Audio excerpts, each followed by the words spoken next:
that some Americans share heritage with Indians. Yeah? And likewise, it's evidential that some Americans share heritage with the continent. Now, both groups are not the same people, but respect should be given to all people. Now, the reason the Most High put it on me recently to be dealing with a few things is because there is a lot of deception, falsehood, and false dealings. Some of it comes from ignorance, some of it comes from arrogance.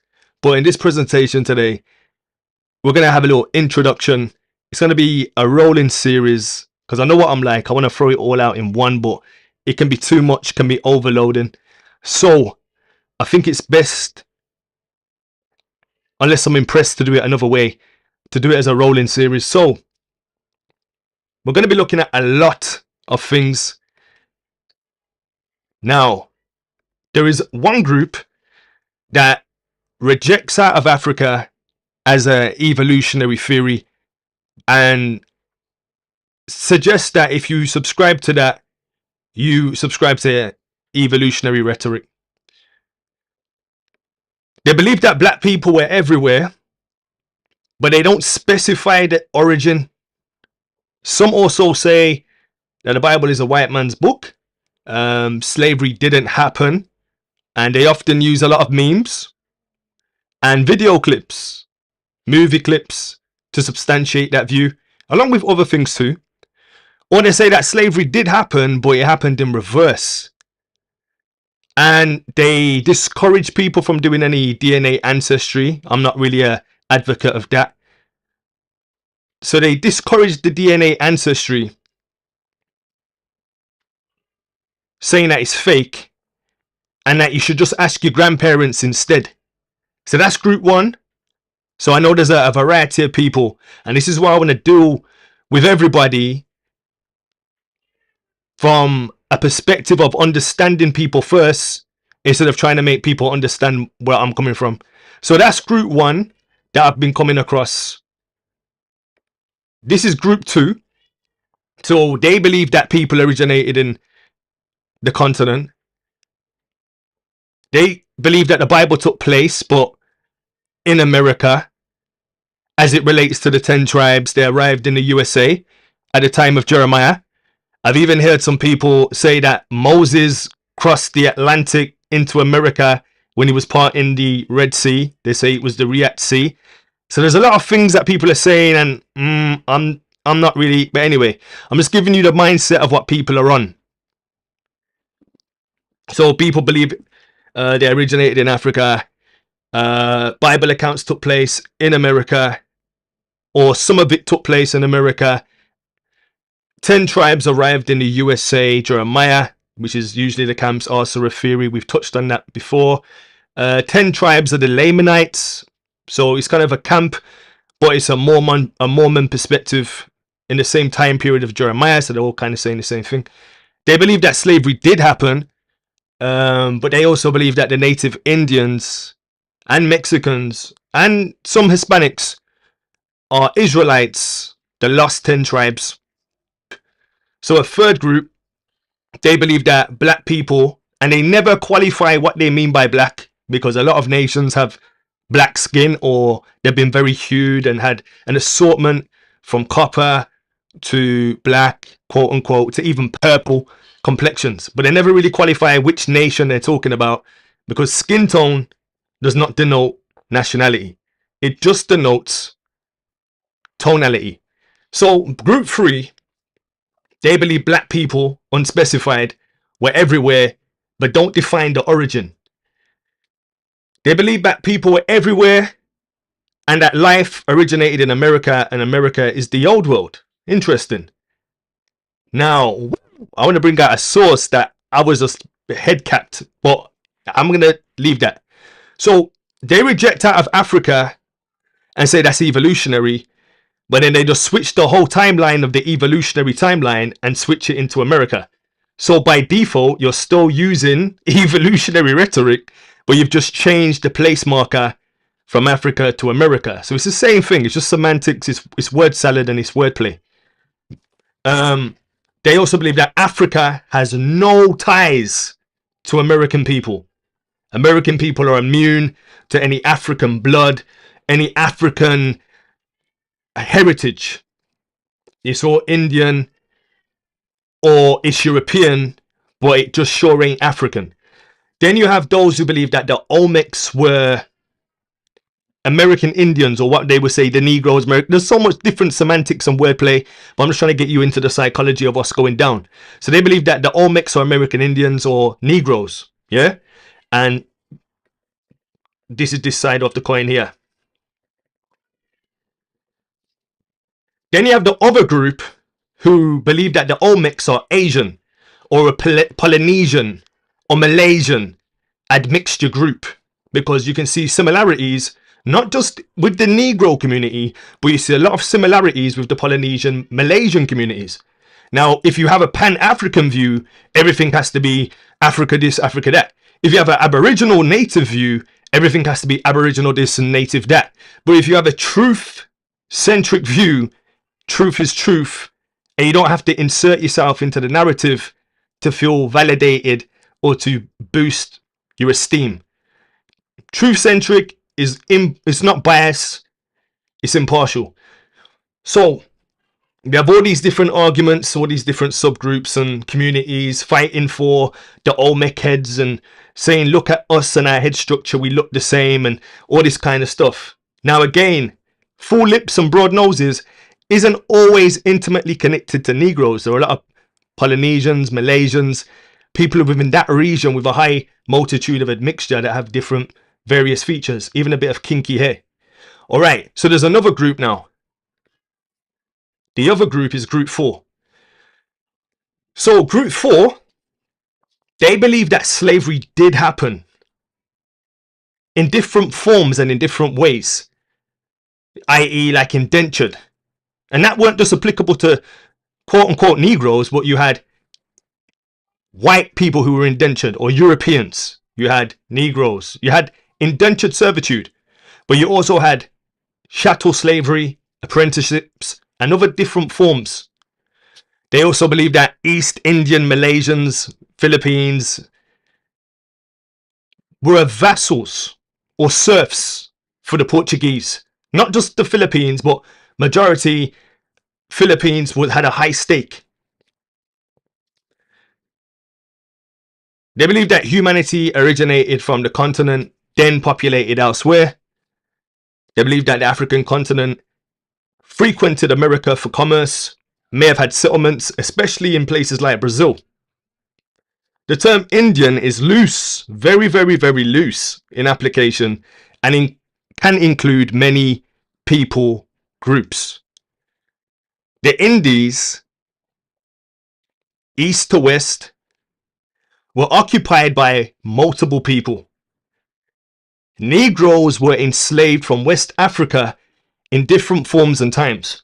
Now, they were enslaved or taken from that location, but there were other people that were taken into that port from Africa, Mozambique and other places as well. So even though it was a west coast where a lot of these enterprises took place, that doesn't mean there wasn't other people that were included in that mix.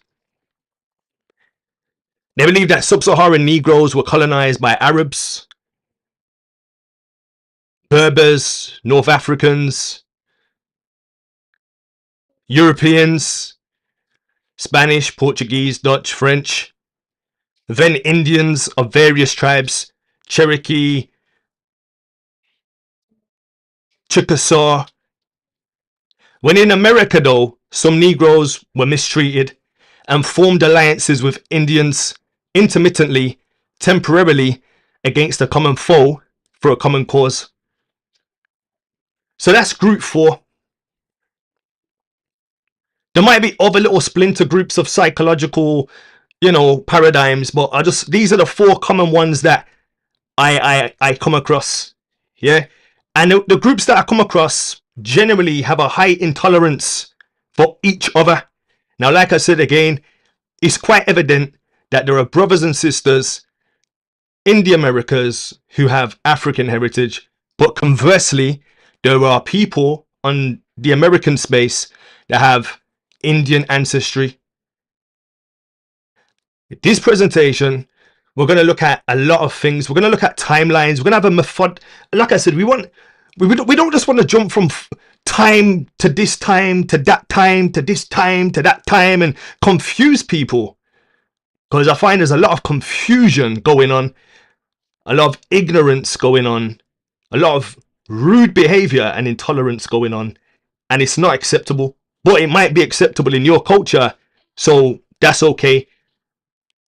But in our culture, that's not okay.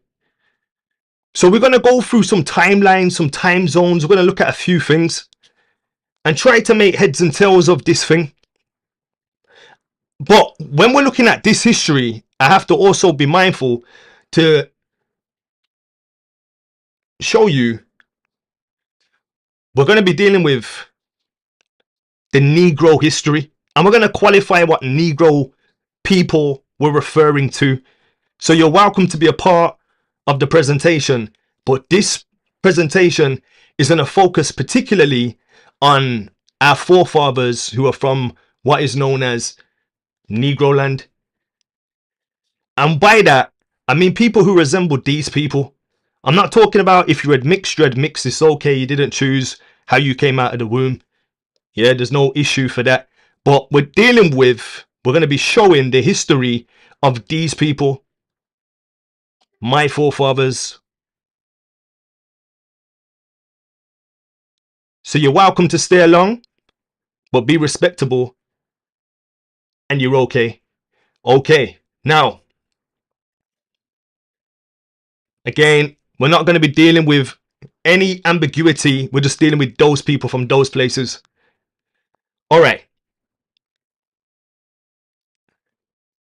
So we want to look at the papacy, Indian descriptions pre and post Columbus, Negroland, who, where, what happened, transatlantic, Negroes then and now, America, Windward Islands, and intercolonial slave trade.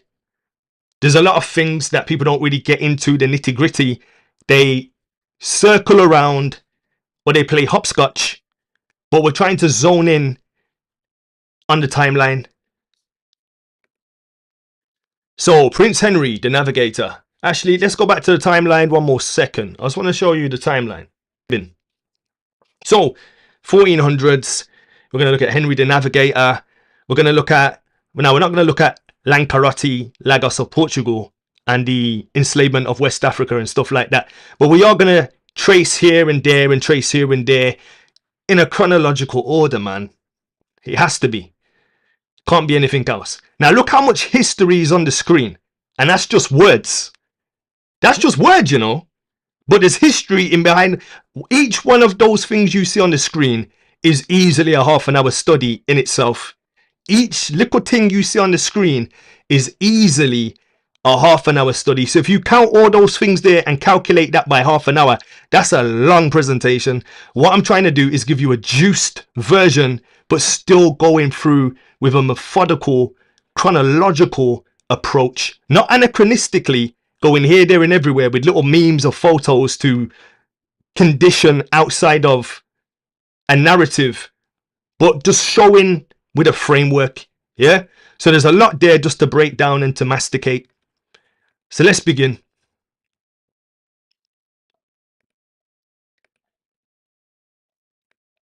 So Prince Henry the Navigator. Now on the 28th of December 1458, Prince Henry granted in his town that the said order should receive 1/20th of all the merchandise from Guinea, slaves, gold, and all other articles, the rest of the profit to fall to the prince's successor in the kingdom of the seas. In the same way, on the 18th of September 1460, the prince grants away the church revenues of Porto, Santo, and Madeira to the Order of Christ, that means the Jesuits, and the temporalities to the crown of Portugal. It was his to give, for by royal decree of September 15th, 1448, the whole country of the African and ocean trade and colonies had been expressly conferred upon the infant. No ships, as we have seen, could sail beyond Bajador without his permission. Whoever transgressed had to forfeit their ship. Woof, he had a lot of power. Mr. Henry the Navigator. All right. So, Gonzalez was the first Portuguese who in 1442 returned with Negro slaves purchased instead of the Africans, whatever that means, who had till then been carried off by mere force. But soon after, the Portuguese became better acquainted with the African regions and valuable productions. Prince Henry founded the first Guinea company that netted factories, plantations, in the fortresses of Arguin and got exclusive privilege of trading with the Arabs. Interesting. Now, in 1492, King John II in 1492 expelled the Jews to the island of St. Thomas or Tommy, which had been discovered in 1471, and to other settlements on the continent of Africa. So St. Thomas is like a little archipelago of Africa, and to other settlements on the continent of Africa. And from there, and the banished Jews, the Black Portuguese as they are called, and the Jews in Loango, these Negroes were purchased in Guinea, Congo, Mani-Congo, and the colonists had plantations furnished with 150 to 3,000 Negro slaves. Now, just to make you see where we're talking about geographically, this is the coast. This that you see in yellow is Loango, or the coast of Loango. There you have Nigeria, Cameroon, Gabon, Congo, Angola.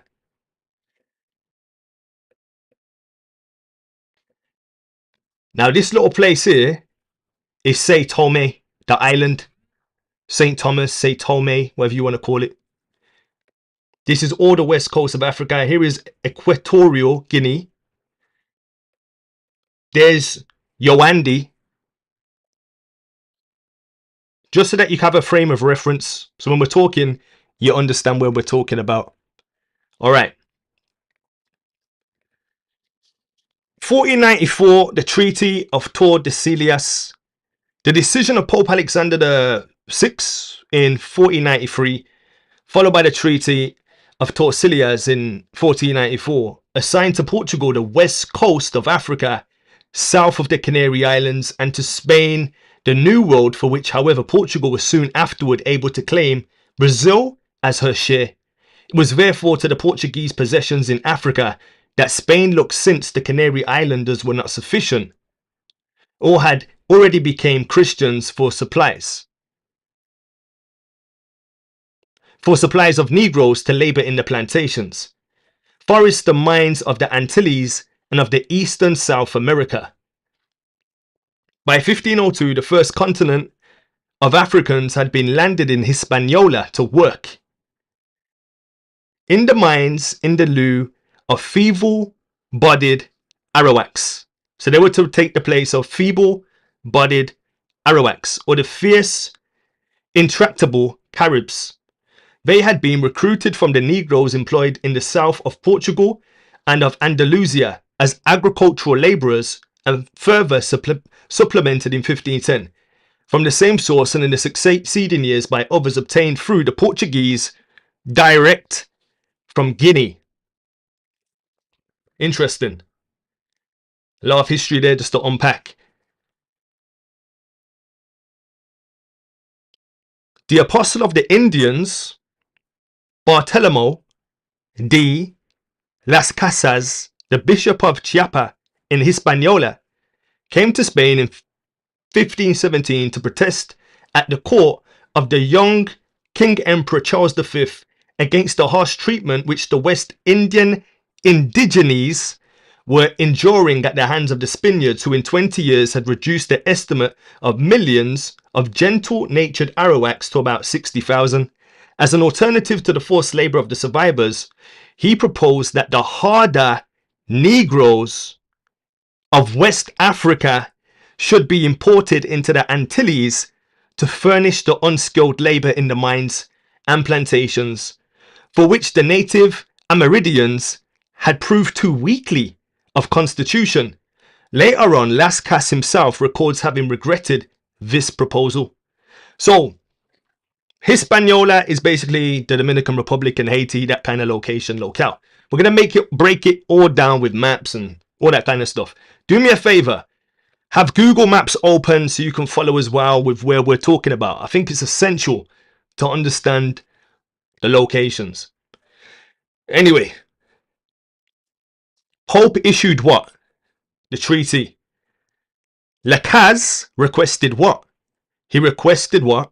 He said that the Pope should replace the Arawak indigenous people with the Negroes of West Africa from Guinea.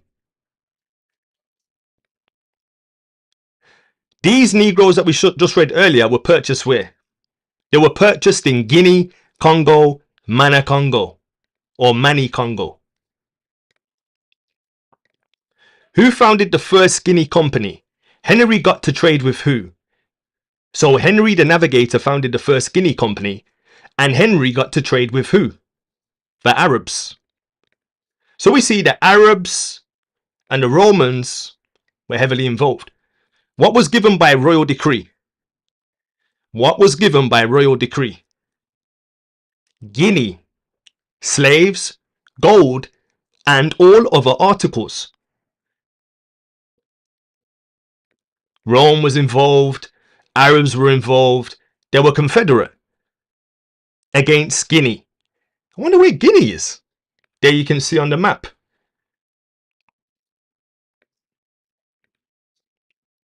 Let's continue.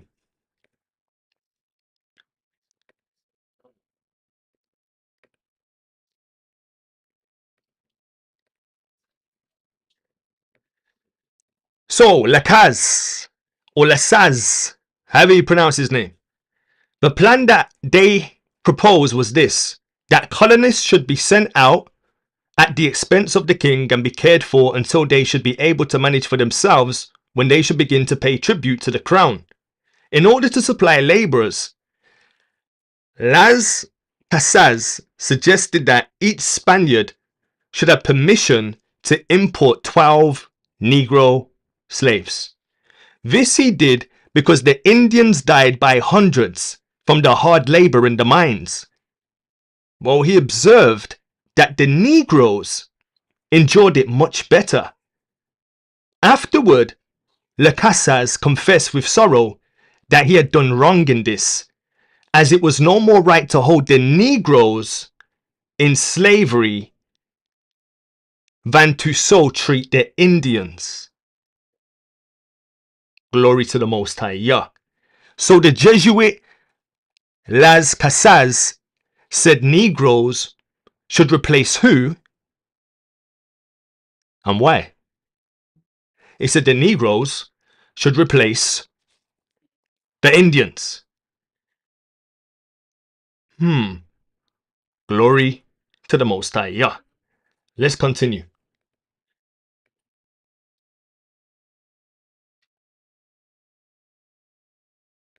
Please do share the link.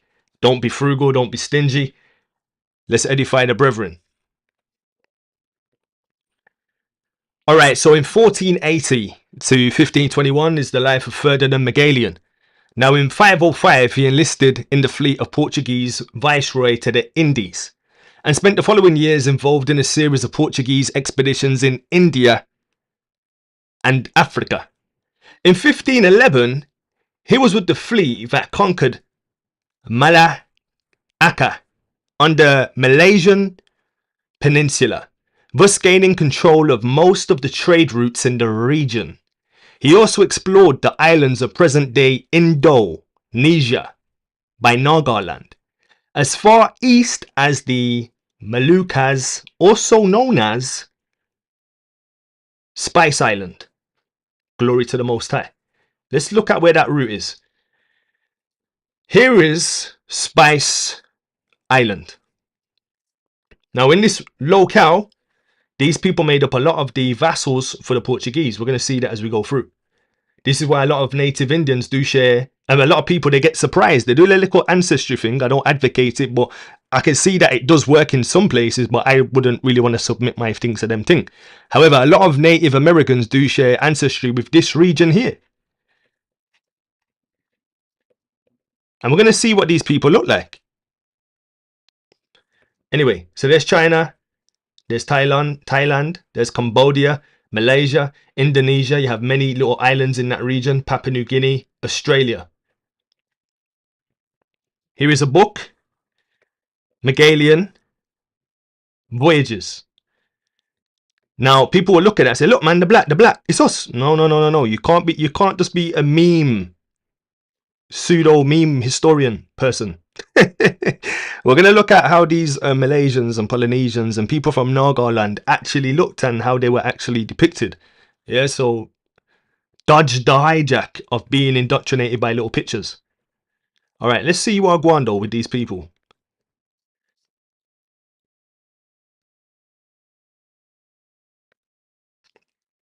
So, the Manila trade, 1565 to 1865. The Manila galleons were Spanish treasure ships which transported precious goods like silk, spices, porcelain from Manila in the Philippines to Acapulco, Mexico between 1565 and 1815. So the Philippines is funny because the Philippines is in this region here. The Chinese have their Chinese names. Thailand have their names. Cambodia have their names. Malaysia have their names. Everybody has their names. But when you go to the Philippines, everybody's got a Portuguese name, more or less. Catholic name. Heavily colonized. But this is not because they are Israelites or whatever the case may be.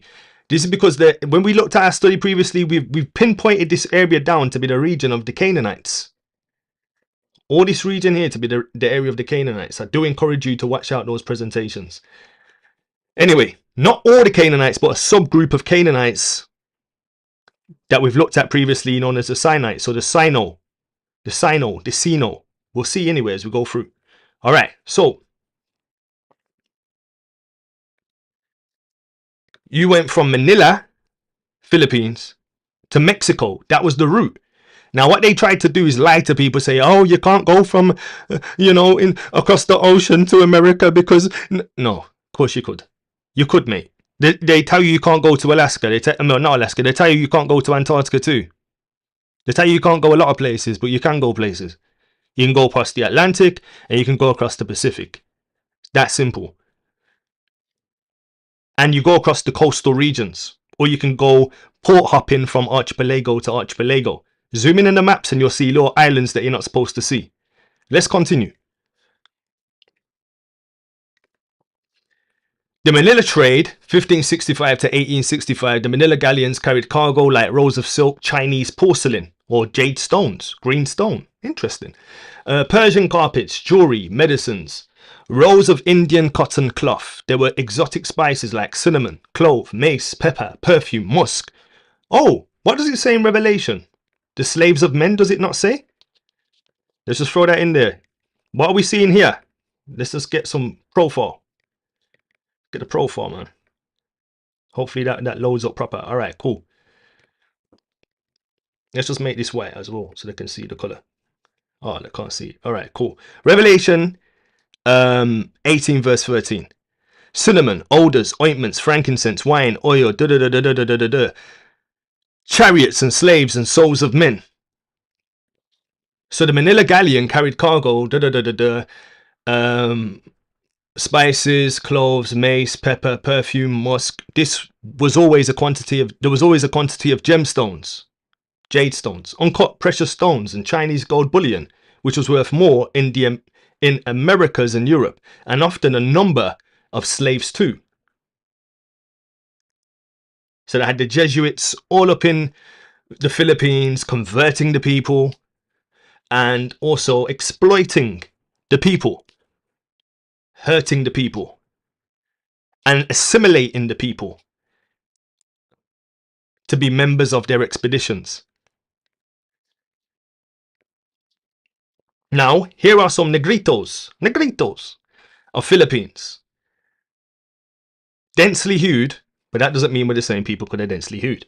A lot of people are black tones, but that's just tone. And even have full lips and broad noses in some elements and some respects. So anyway, here are the Negritos, the original inhabitants of the Philippines.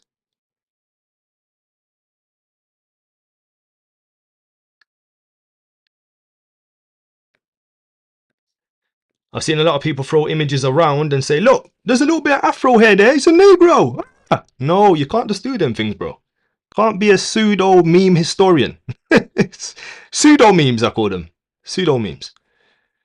All right, but I'm just trying to, in all seriousness, get you to see that these are the Negritos. I think Negrito means small black, if memory serves me right. There's some Negritos.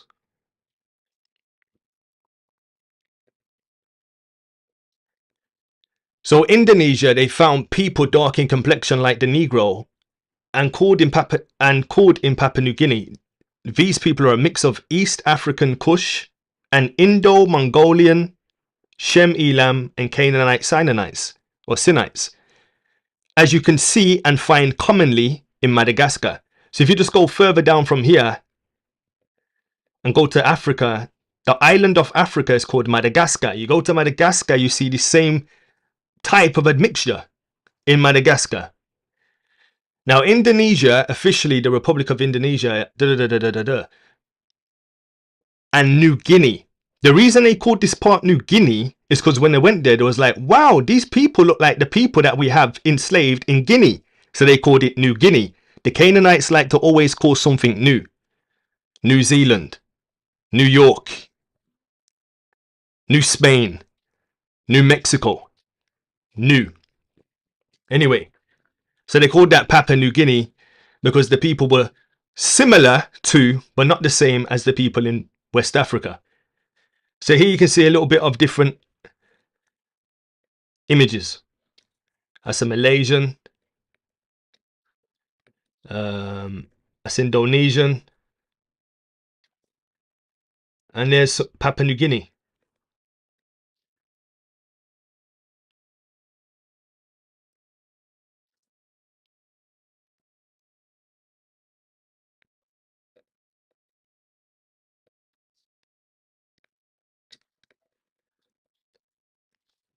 A very admixed, very diverse confederacy of people. Like I said, East African Kush, predominantly, not saying that other people ain't there, this is a general statement, but East African Kush, Indo-Mongolian, Shem, Elam, etc. So just so you can see what we're looking at and what we're talking about. And if you keep going just across this way, you go into America. Keep going that way, you can go into America. As we've seen here.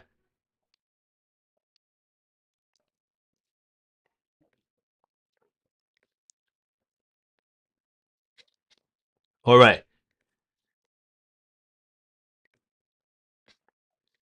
So in 1519 to 1522, you have Enrique of Malacca, or he's known as Henry the Black. Enrique of Malacca was a Malay member of the Magellan Elcano expedition that completed the first circumnavigation of the world in 1519 to 1522.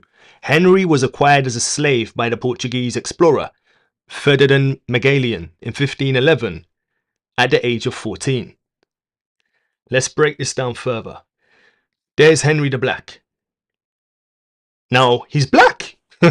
You can't just go by black and little pictures. Come on, guys. Let's get it together a little bit at least when we're talking about our people from Negroland. So, this is all Malaysia. This is Indonesia. This is Borneo. This is the Philippines. This is Vietnam. This is Thailand. Indonesia. Just so that you get a perspective of where we're talking about. This guy, Henry the Black, is from Malaysia. Either this side or this side. Anyway, Henry the Black.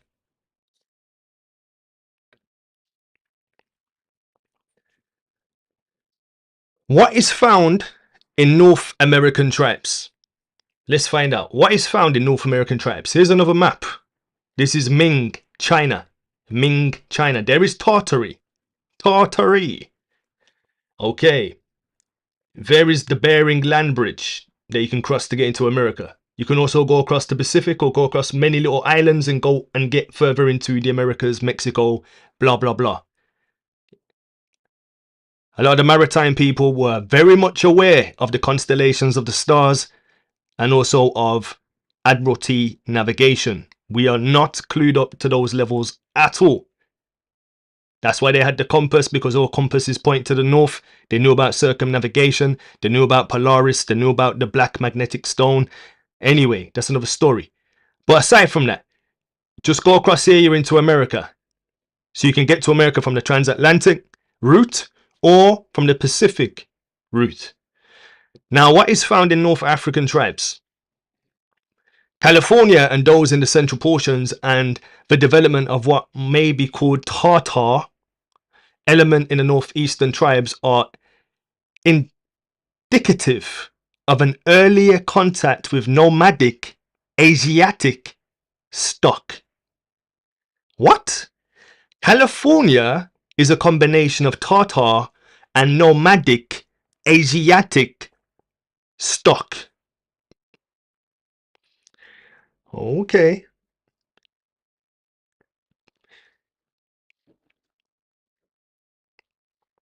If linguistic evidence is of any value, and upon it is now based the present classification of our Indian tribes, it seems proper to give this instance indicating a Malaysian contact. Wow. It's not that hard to fathom, but most, no disrespect, most people think Russia is 1,000 miles away from America due to how we get given our little maps today. Where it just cuts off one side and the other side. We don't think that these things actually, we don't understand the map of the world at all, and we don't even understand how big the continent of Africa is. You can fit many places in Africa. I'm not a Pan-Africanist, I'm not indigenist, I'm just a truthist. I'm just in for truth. I'm not into the hype and the glamour. Couldn't be bothered. Yeah, glory to the Most High. Let's make this make more sense though. So, what is found in North American tribes? Tartary and nomadic Asiatic stock, that Malaysian contact. Let's continue.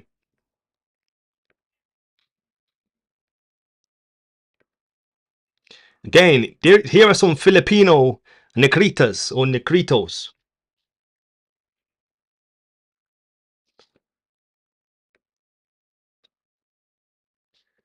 This is why when some people are doing their ancestry, they're like, this is fake. It's fake. It's got me with Filipino. It's got me with Malaysian. No, some Americans are very admixed, and we appreciate that. And we know that you guys are indigenous to the land and you're admixed. However, we're not talking about the admixed or even the full-bred indigenous of this admixture. We're talking about the Negroes of Negroland in America. That's all. We're not talking about everybody else. Not because we don't love everybody else or like everybody else. Most High forbid. We're just dealing with our history of our people, which every people should do on behalf of their people. Alright, so let's continue. Long hair, dark in complexion, broad noses and full lips. But Filipinos. Here are some Seminole Indians.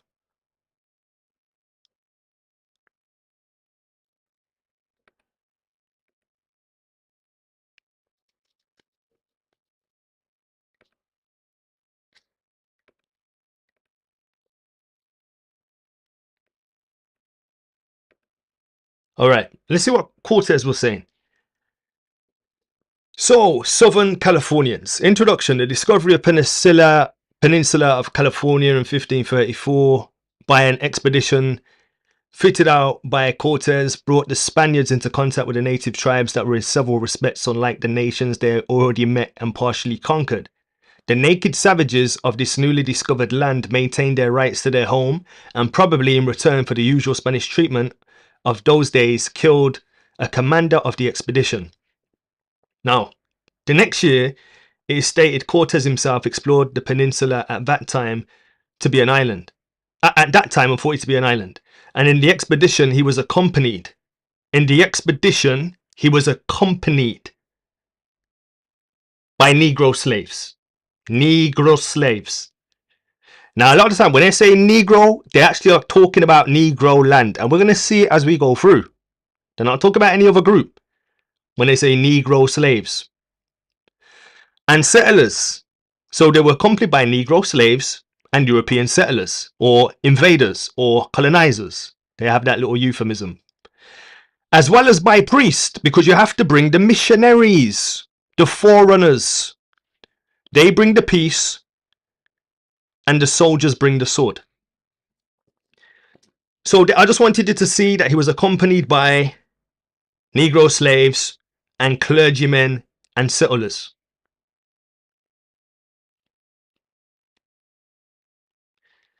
The expedition under Euler followed in 1537, and from that date we receive accounts of the habitations, but it was not until 160 years afterward that the Jesuits began to establish their missionaries, and take possession of a country, the settlement of which had been abandoned after the numerous disasters by the leaders of the Spanish military expeditions. Okay. So he's accompanied by Negro slaves. Interesting. So, let's see. Remember, Lacaz was a cheeky one, you know. He said replace the Arawaks or the Caribs and them people there because they're not cut out for the labor with Negroes, because their experience with Negro slaves in Portugal, slaves in Spain, and slaves in the Canary Islands, they were just familiar with their work ethic, and also they're developed and assimilated linguistically and culturally. So they thought, yeah man, just bring these guys on board, they'll do it for us. What happened to Lacaz the Jesuit, his Negro bodyguard? So we saw how Cortes rode with some Negro slaves. Let's see what happened to this guy's Negro bodyguard. Lacaz at once said that he alone was to blame for this, and explained that it was done for the fear that they should be suspected of favouring him. Then a storm of abuse broke out against the bishop, no feeling of respect for his office or consideration for his age restraining them.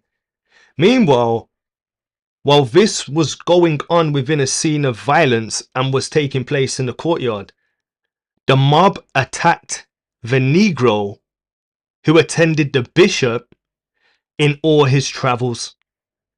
Our people have always been some security guy, you know, whether forcefully or just, you know what I'm saying? Like, I remember my brethren, Big Beard, is a Muslim guy. He does a lot of talking for TEDx and all them people there. And he did one thing where he said, he's a Brummie too. He did one video when he said he got into a lift in university because he's a big frame and a big guy. They just thought, oh, are you security? He goes, no, I'm a teacher in the university. I was like, oh. So a lot of people, even today, we have this stigma of security and protection. So, which not stigma, but anyway. So he says, the mob attacked the Negro who attended the bishop in all his travels. This Negro was of great stature, and the bishop in jest called him Junilio, or Little John. Yeah! So anyway, he was accompanied by a big strapping Negro that they called Little John. He was big, but they called him Little. Anyway, interesting. Can we get like a interesting for that? Come on, guys.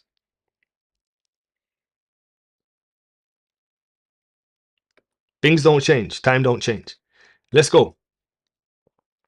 We also see this demonstrated in Yasuke, the Negro samurai. Yasuke, the Negro samurai. African Portuguese slave. What is known definitely is that Yasuke arrived in Japan in 1579 with an Italian Jesuit missionary. Again, bodyguard thing. Alessandro Valiganano, possibly as his bodyguard. It is not known, however, whether Yasuke was enslaved or free at the time. Man, always a bodyguard, you know. Hey, let's go though, let's go.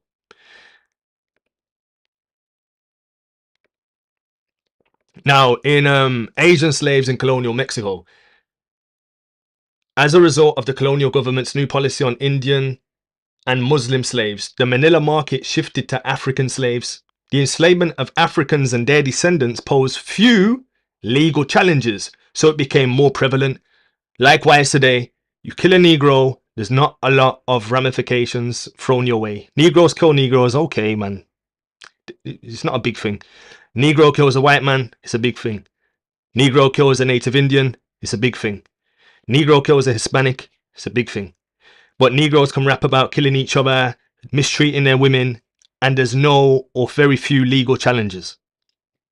Chino slaves were clearly cheaper, so the Asentio holders may have feared that the buyers would purchase Chinos rather than Africans.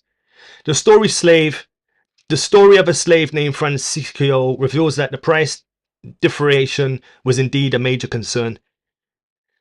So it was cheaper to buy a Chino slave than a Negro slave in some markets because the Negroes were like a premium workforce in comparison to a Chino, allegedly.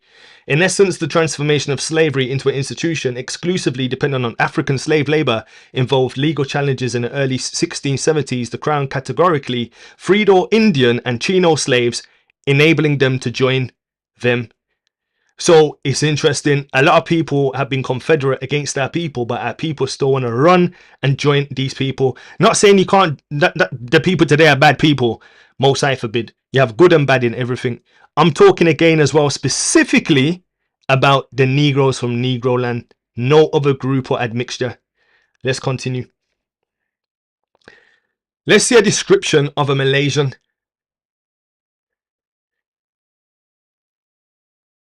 Varieties of the human species. Mongol-Tartar family, the Turkish family, the Hittites. All these groups here are Canaanites, you know, by the way. Mongol-Tartar, Canaanites. Khan is a derivative of Canaan. The Turkish family, the Hittites. The Chinese family, the Sinites. The Indo-Chinese is a combination of Shem, East African, Sri Lankan, East Indian, and Chinese. And then the Polar family. But here the description of the Malaysian.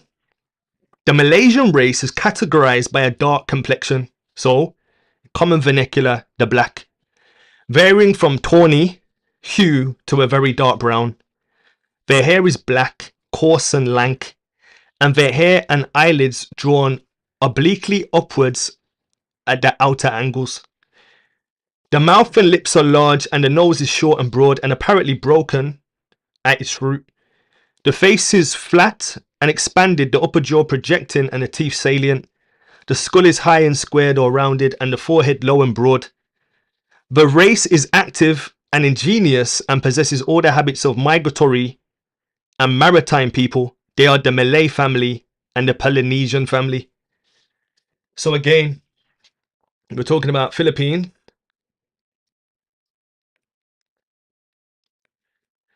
Like we said earlier, people say that they are the Olmecs. Then you have people fighting. You have Aboriginals community fighting for Olmechood. You have, because of the braids at the back of their hair and stuff like that. But then all these people had braids, and then they say because of the lips. But these people had full lips because of the nose. These people had full noses too. So I don't get into the firefighting. I'm just showing you there's two sides to a story. And you have to look at things neutrally to maintain truth. And here again, I'll just show you this picture here.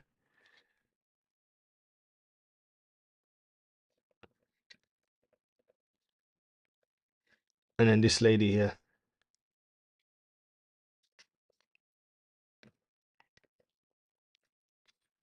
All right, so let's continue. Remember, we looked at Henry the Black, Malaysian, who accompanied Ferdinand at the age of 14.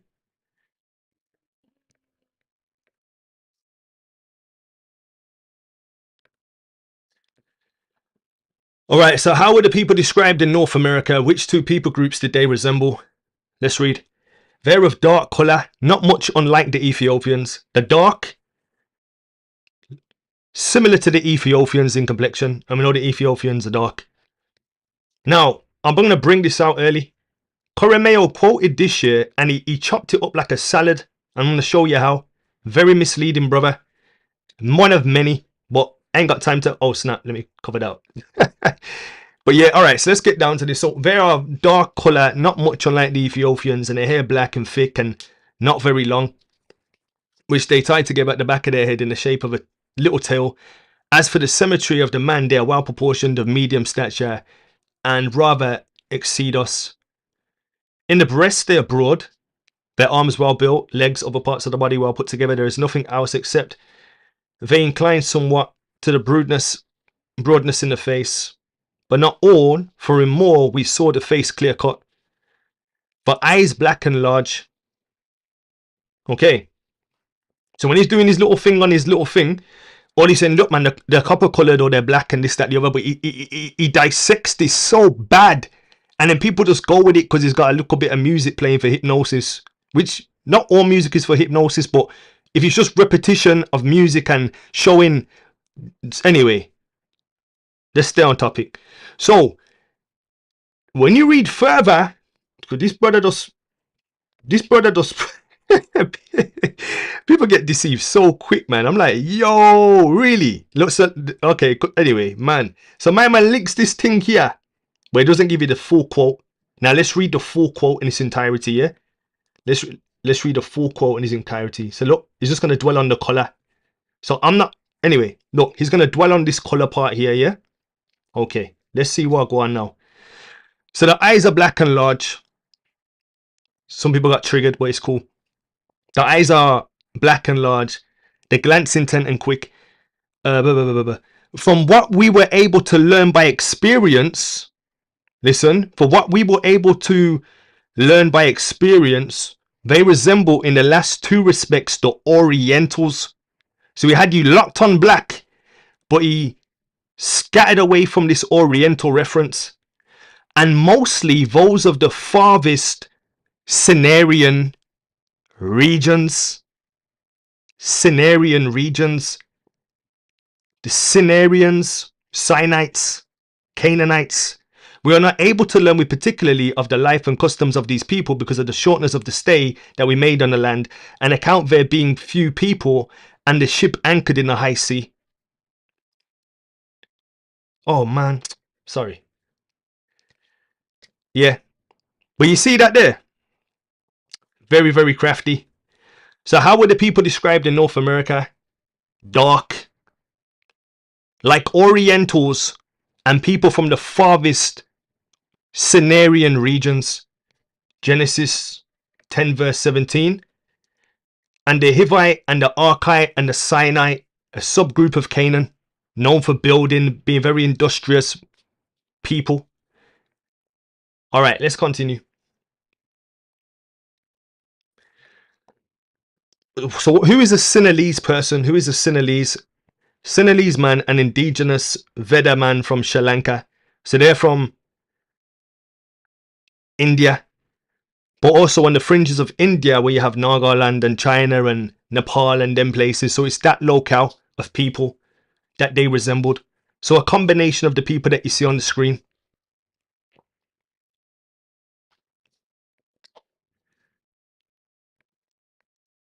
Sinhalese.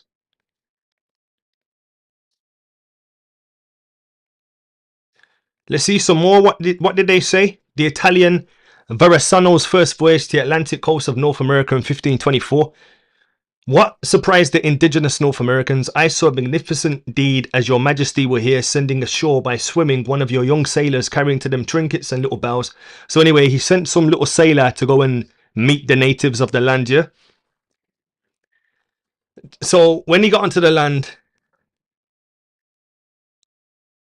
the youth, seeing himself carried in such a stricken way with terror, uttered very loud cries, which they did similarly in their language, showing him that he should not fear. After that, having placed him on the ground in the sun at the foot of a little hill, they performed great acts of admiration. Listen, regarding the whiteness of his flesh. So they sent a little sailor onto this little island, or you know, into the North American region. He's came with his little trinkets and stuff like that. And they're like amazed by the whiteness of his flesh, examine him from head to toe, taking off his shirt and hose, leaving him nude. They made a very large fire near him, placing him near the heat, which having been seen, the sailors who had remained in the boat, full of fear, as is the custom in every new case, thought that they wanted to roast him for food. His strength recovered, having remained, and he recovered himself. All right, but let's see a description of these people. With various embraces, they accompanied him back onto the boat and into the sea, and in order to assure him more, extending themselves on a high hill, stood to watch him until he reached the boat.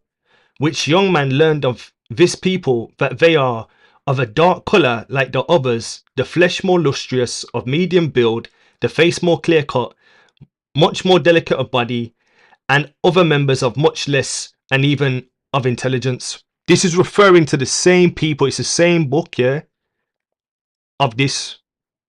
It's the same thing. They were seeing people that looked like they were from the Sinhalese region or the Cenarian region, Orientals, dark complexion.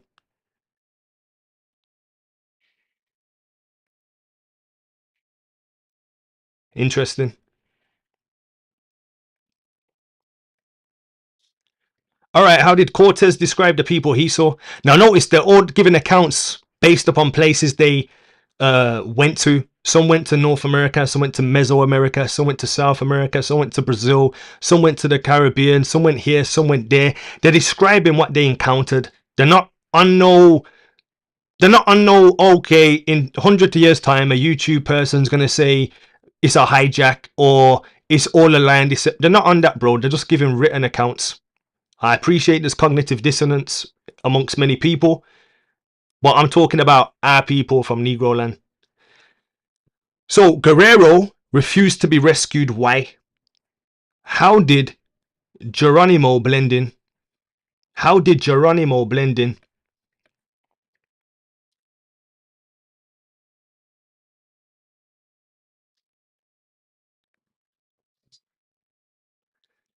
When the news came of the arrival of the ships with more white men, and Cortez's letter was delivered to Aguilera, he procured permission to go to his countrymen, but his companion Guerrero, who had married and had a family, refused to go, for he was ashamed to show himself naked and tattooed, and with his nose and lips pierced in Indian fashion.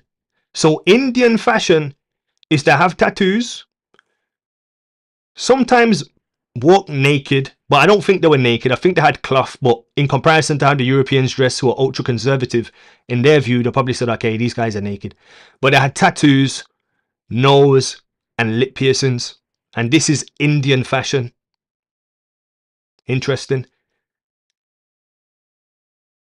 Same fashion that you see in Nagaland. Geronimo de Aguilera, is that how you say that? Was not distinguishable from the Indians, as he was burned nearly black and wore the same ornaments. He remained with Cortez as his interpreter, rendering invaluable services throughout the conquest. What happened was these guys got captured and they were traded from Indian to Indian. And a rumor got heard that there were some white men with beards. And as Cortez was trying to find his men, he followed the rumor of white men with beards because these other guys didn't have beards and it was kind of weird. So he was like, okay, let's just find out where these guys with beards are. He locates them. But because they've been tossed from pillar to post all the time, one of them formed a relationship and had children with his captives. But the other one blended in. He pierced his, he fit the part. And he was a slave. His name was Geronimo. He was a slave of the Portuguese from Malay. But he blended in. Bro, there's so many receipts, man, that these people would. Anyway, let's continue. So there's a little image of this guy. You can see him there, a statue. He's known as the father of miscegenation. He's known as the father of miscegenation. The guy who stayed there and just bred with the indigenous women them.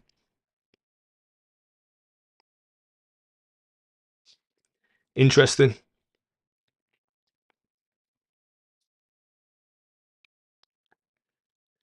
So this is Saint Tekawiva, Kateri Tekawiva. And she was the first North American Indian canonized as a saint in the Roman Catholic Church. Tekawiva was the child of a Mohawk father and a Christianized Algonquian mother. And the Algonquian is just another Indian tribe. And the Algonquian language is similar to the Canaanite language and the Phoenician language. I wonder why. And this is when people talk about the Phoenician stones that were found in America, so there must be Israelites and all this kind of hogwash. No, the Canaanites, bro. And we've gone through this with proof upon proof. If you haven't watched that, I encourage you to watch that. But either way, there you go. She's copper colored. There's no trying to bleach her out. And that's how she looked and that's how she was. I'm not a Pan-African. I'm not an indigenous. Again, I'm just for the truth by the Most High's grace. Whether it cuts, hurts, it is what it is. Now let's switch gears slightly. The Portuguese did what to Barbary? Negro slavery was common where and then where? Let's read. Generally known. Okay, where should we read from? Just for the sake of time. Okay.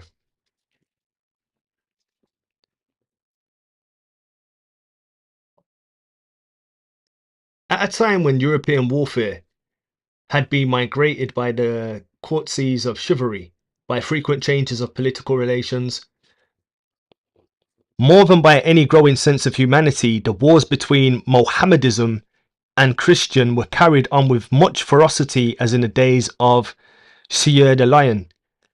Only were the contending parties, as in Spain, were continually opposed to each other. Such unrelenting butchery and disuse by mutual foe consent, because it would have reduced the land to a desert, and there those who fell into the hands of their enemies were made slaves. So a lot of the wars of Europe that we don't really hear about was over religion. There were religious wars. You had Negroes who were Muslims, Negroes who were Christians. You also have Europeans who were Muslims, Europeans who were Christians. Yep, there were. You had all different wars over religion. It was a religious war. Then over time it became a racial war, and it became a class war. It became a racial war, then a social class war, and then a race war. All different types of phases, I guess. The Portuguese, having cleared their own territory, invaded the Moors in Barbary. The same system was there pursued with the same people. Their first discoveries were made as much in the spirit of conquest of adventure, and the same treatment which allotted to the captured Moors was extended, as of course. So basically, the Portuguese took over the Barbary territory and continued the enslavement of Moors and Negroes, who were taken along the same line of the coast. To so great an extent did this prevail that Negro slavery was almost as common in Portugal in the early part of the 16th century as afterwards became in the Sugar Islands. And so entirely were all the persons possessed with the opinion that slavery was the condition to which this unhappy race was destined, that Las Casas, when he proposed the substitution of the Negro for the Indian slave as a measure of humanity, never suspected himself of acting inconsistently, nor dreamed that the injustice and cruelty were as great to one race as to the other. So Lacaz was innocent when he said, yo, substitute the Indian for the Negro, because the Negro was so oppressed in Portugal that it was just commonplace.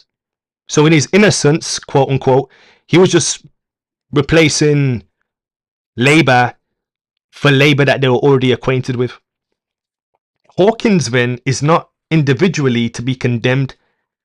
if he looked upon dealing in Negroes to be as lawful as any other trade, and thought that the forces of artifice might be employed for taking them, with as little compunction as in hunting, fishing, da da da da da. All right, interesting anyway. So that's the justifications and stuff. So it was a religious war initially, very, very much a religious war. Let me go back to my timeline very briefly.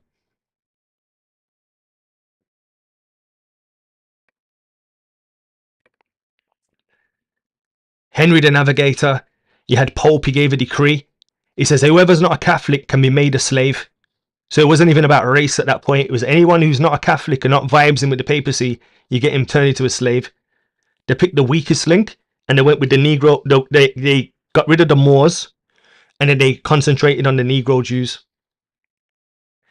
Then there was Romanus Pontifex, which was that Africa was a slave vassal of the papacy. Then they created a slave way station in Cape Verde. Then Diego builds Almena in Ghana. Now don't just think they came there and started building. The Negro kings of Ghana compromised and allowed them to build so that they could have war with Dahomey, because Ghana was warring with Dahomey and Dahomey was warring with Ghana, and even there's just in-house fighting on politics. So there's a lot before we even get into where we want to get to. There's just a lot of history to get into before we just leapfrog whoop, somewhere else and talk about somewhere else. All right, but let's go back to where we are. Let's continue. Let's advance.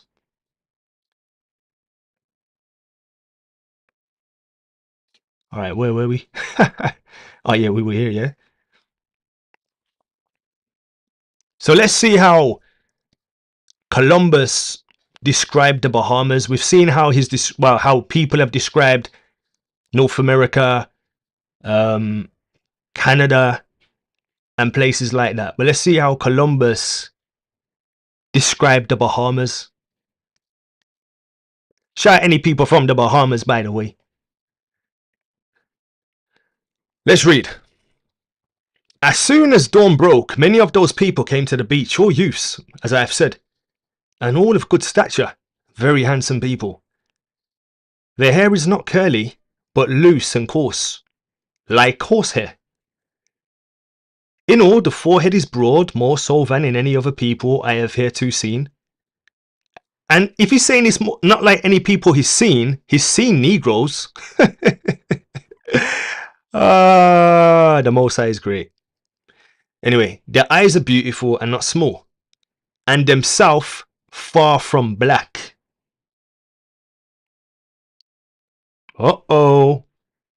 Anyway, shut up, don't say copper colored.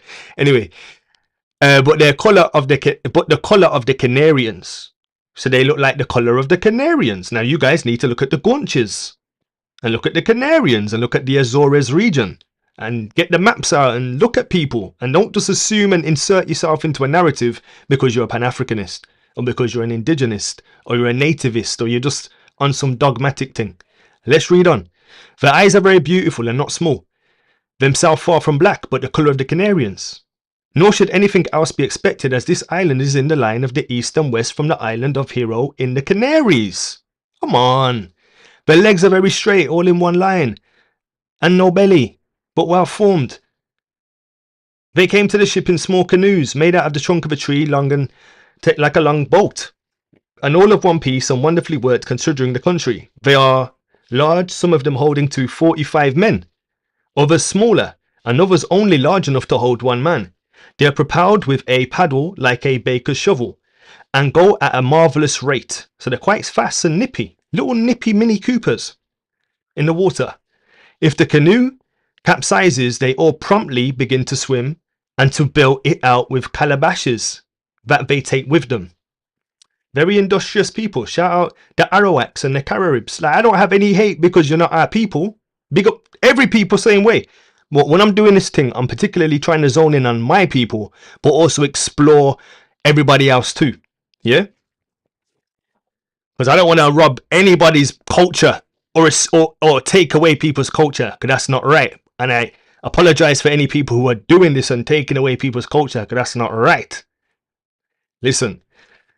So Guanahani, remember he says of the island of Guanahani. Guanahani is an island in the Bahamas that was the first land in the New World sighted and visited by Christopher Columbus in 1492. It's a bean-shaped island and blah blah blah blah blah. Columbus changed from its native Taino name to San Salvador. So horsehair, nothing wrong with horsehair. A lot of Negro women like to get a bit of horsehair. I don't really, not really trying to be a Vietnamese salesman of horsehair, but it is what it is. So, there, very coarse like horsehair. Let's continue though, man. That's Columbus, and that was his description of Bahamas. How did he describe then Isabella? How did he describe Isabella? Isabella is a little island per se off the coast of Brazil. All last night and today, I was here waiting to see if the king or other person would bring gold or anything of value. Many of these people came like those of the other islands, equally naked and equally painted. Some white, some red, some black, and others in many ways. They brought darts and skins of cotton to barter, which they exchanged with the sailors for bits of glass, broken crockery, and pieces of earthenware. Some of them had pieces of gold fastened in their noses, which they willingly gave for a hawk's bow and glass beads. But there was so little that it counts for nothing. It is true that they looked upon anything little that I had given them with wonder, and they held our arrival to be a great marvel, believing that we came from heaven. We got water for the ships from a lagoon which is near the Cape Dao Islet, as we named it. In the said lagoon, Martin Alonso Pinzon, captain of the Pinita, killed another serpent, 7 palamos long, like the other one we got yesterday. I made them gather here as much as the aloe vera as they could find. Interesting. So, again, same kind of description. Is describing the natives of Isabella.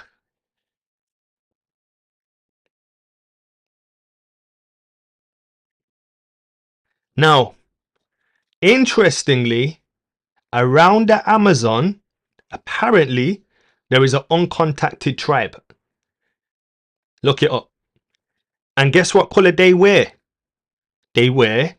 I don't really know in West Africa people that douse themselves in these colours to this extent like this. I don't know.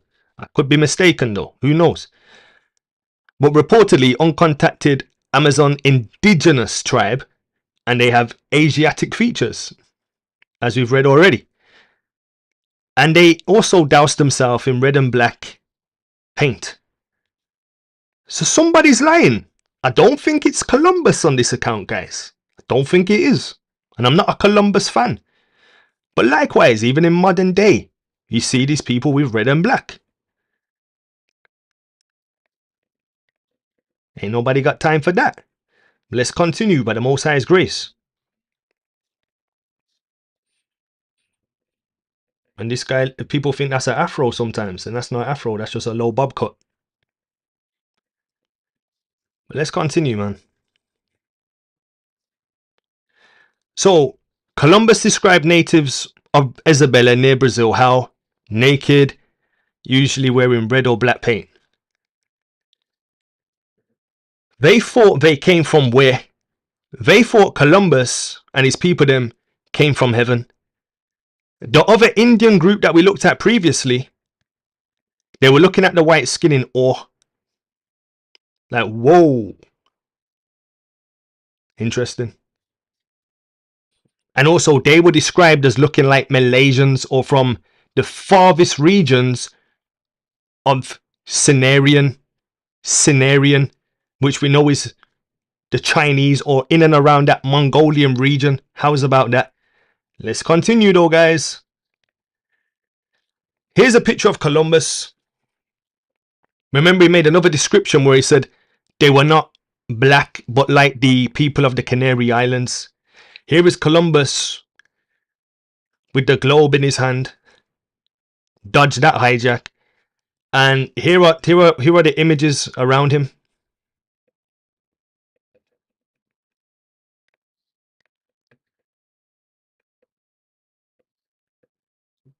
Full lips, yeah, probably whatever, but it's not our people, unfortunately. That's no shade to any people who these people are, but they're not the Negro people, my people, our forefathers, as I talk about my community. Here you go. So there's Christopher Columbus. We've looked at his description so far. We've got more to go through, guys. But literally, there's so much stuff to go through. I might even pull the plug now. But yeah, we've seen the descriptions.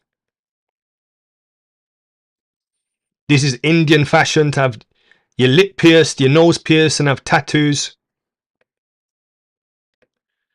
But that's not West African fashion like that. Even though some people do, but it's not the fashion, it's not the culture. All right. So we've looked at all these descriptions so far from various different people. An Italian. Yeah, so we've looked at Giovanni. Yeah, we're looking at Cortez. And this is a letter to Emperor Charles V. So it's not no joke thing. It's like an official document. We've looked at just a random Britannica source about this lady here. She's copper colored. You know, so yeah, man. Yeah, they were originally copper colored and black, but that don't mean they're our people. So, okay. No argument with me from that. That's cool. If that's what the argument was about in terms of like the black or copper color, then that's cool. But that don't mean they're our people. So I'm trying to talk to my people who are getting confused, and those people who are sowing confusion and division amongst the diaspora and those on the continent, because that is not acceptable. I wouldn't sow division between you guys if you want to link up with the Tartars, the Mongolians, and the Malaysians and Polynesians, because they're your people. But let's just be respectable on every side, yeah? So Columbus, let's continue. Now, Columbus is a very interesting guy. Remember I told you they knew about the constellations. They knew about the constellation of Draco. They knew about the constellation of Pleiades and the Seven Sisters. But nowadays you're not allowed to know these things. This is a letter called the King Philip's War. King Philip's War. What did he do to gainsay the people? What did he do to gainsay the people?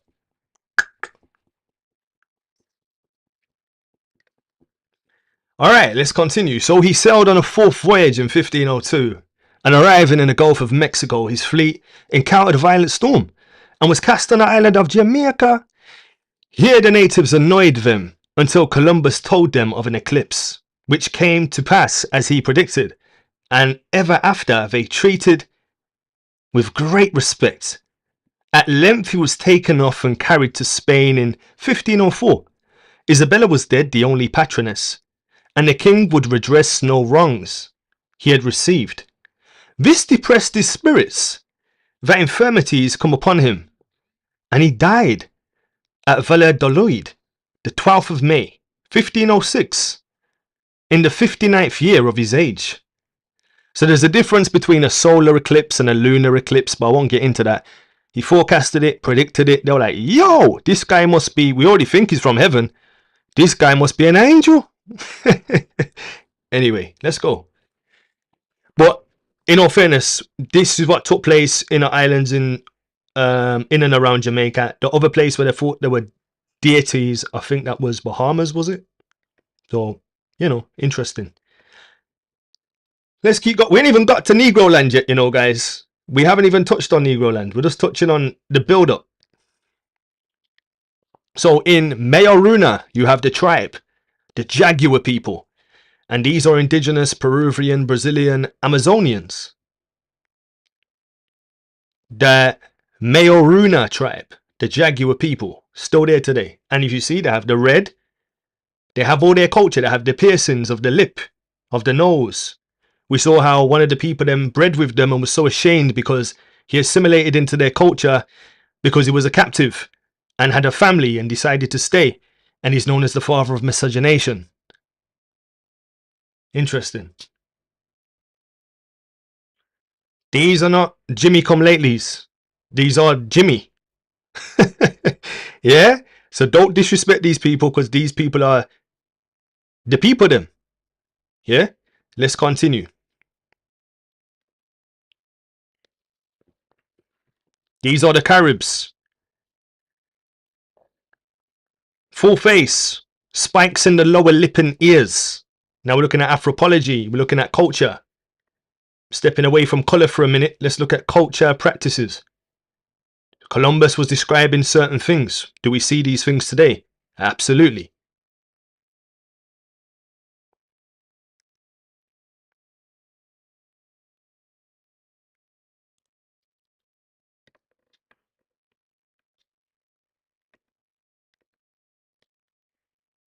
All right, let's go to Canada. Let's look at what a French person encountered. We've looked at Italian, we looked at Spanish, we've looked at Portuguese, we've looked at Canada, we've looked at Bahamas, we've looked at North America, we've looked at in and around Jamaica, we've looked at Isabella, we've looked at quite a few places, got quite a few references. So this is the voyages of Samuel de Champlain, who is the father of France. I mean, the father of Canada, as they say. The founding father, but you know, you can't find something that's already inhabited. But what did he see and who did he encounter? So, they wear what and do what to their skin?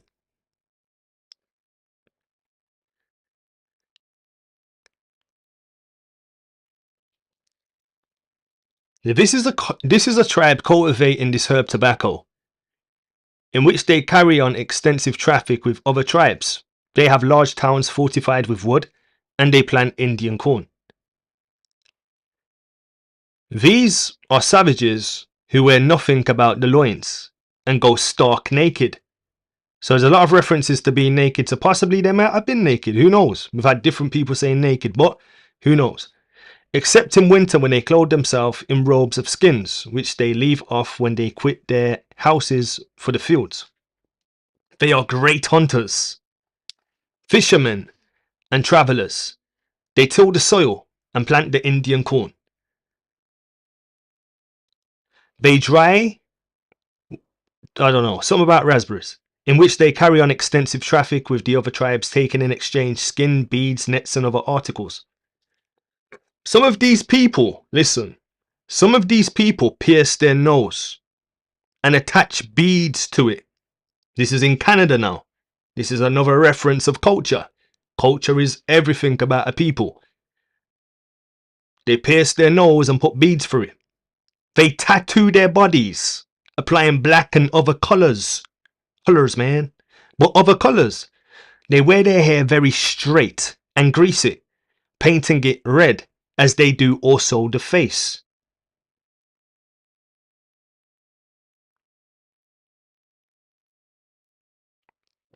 So there you have another description describing this culture that they're encountering. Now, you can say they're lying. It's a conspiracy, man. And you're just crazy, bro. I'll be honest, bro. You're crazy, bro. Right now, if you're just crazy, man. And that's why I'm saying you can't speak to the dead mentally. Let the dead bury the dead, literally. So Samuel described the natives of Canada how, with I guess tattoos, colorings, whatever you want to call it, and yeah, tattoos, and their nose and piercings and all them kind of things there. So you know, this is Indian culture. Don't disrespect it. Everybody's entitled to their culture, but this just isn't my forefathers' culture from Negroland. That's all I'm saying. That's all I'm saying. But let's continue though. Let's advance. Let's really advance, man. All right, so let's continue. And a lot of Negroes now have piercings and stuff, but you know, again, that's not really their culture. But we like to beg friend, and we like to beg everything and try to be everything. And then the Most High says be this, and we don't want to be this, but we want to be everything else. So my people are crazy as well. Anyway, let's go.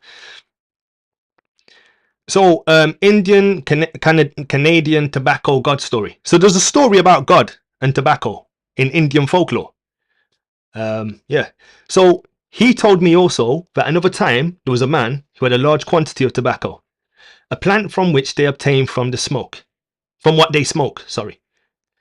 And that God came to this man and asked him where his pipe was. So the God likes to smoke.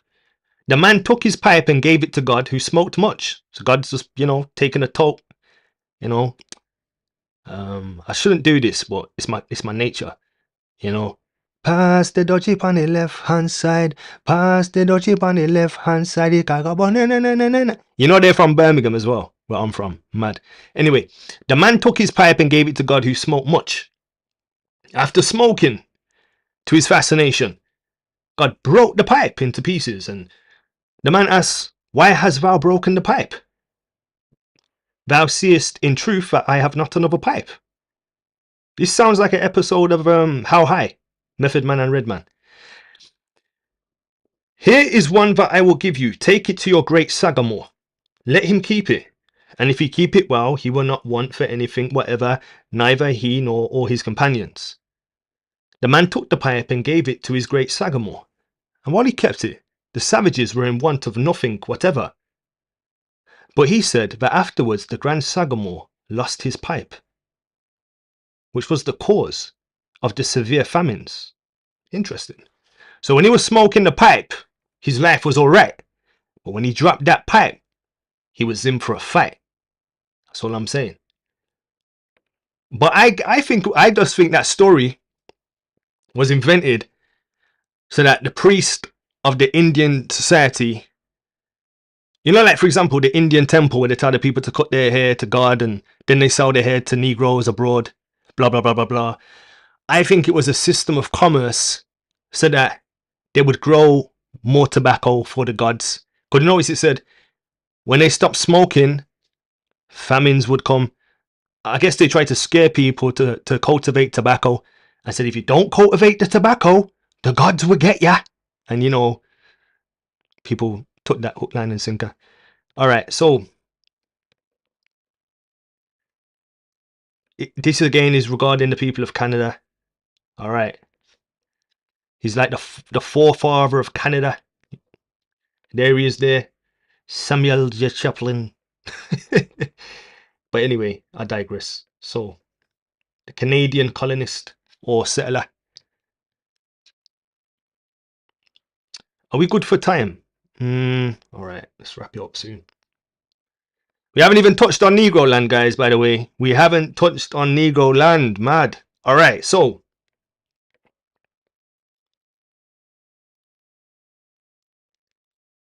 North American Indians described how. Now, who's doing this? Giovanni de Fasano. And this is a letter to the King of France in 1524. Official documentation written to the King of France. There's the brother's face. There's an image. Now, this image I've seen floating about in the pseudo arena of scientific discovery. Hey, mad. A lot of pseudo photographers right now. We're going to break this image down as well. How about that? Remember Columbus said the people weren't black, but like the Ganges of the Canary Islands. You need to look at who those people were, brothers and sisters. You need to look at who the Bascal people were, because they made up a lot of the people that enslaved our people. The Bascal from Northern Africa in the Canary Islands. You need to look into those people, brothers. Anyway, we'll see what I go on with this little poster thing. In this navigation, they excel us in size. They are of bronze colour, so they're copper coloured, isn't it? Some inclining more to whiteness. What? Some inclining more to whiteness. Who? Some inclining more to whiteness. You lie. Others to tawny colour. Tawny. The face sharply cut, the hair long and black, upon which they bestow the greatest study in adorning it. The eyes black and alert, bearing kind and gentle, imitating much the ancient manner. Of course, the other parts of the body I will not speak to your majesty, having all proportions which belong to every man well built. Their women are of the same beauty and charm, very graceful, of comely men and respectable aspect of habits and behaviour, as much according to womanly custom as pertains to the human nature. They go nude, with only one skin of the stag embroidered like the men, and somewhere on their arms rich skin of lynx, the head bare, with various arrangements of braids composed of their own hair, which hang on one side and on another of the breast. Okay, I digress. So it's a big concoction of people that were there. Now, we're going to look for a black kind of one and say, look, it's a Negro, as we often do. That must be a Negro because she looks black. No, she looks like she could be Malaysian, brothers and sisters. As we've seen earlier. Oh, he looks like a... No, he looks like a boy from Polynesia.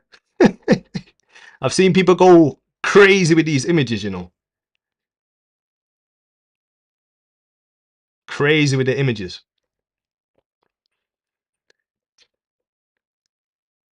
That's another report of Columbus said there were not. So we've got a variety of people is what I'm trying to say and establish based on these descriptions of first-hand accounts.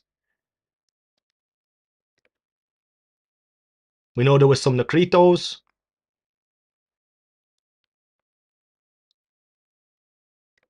We know there were some fair-skinned people, light-skinned people.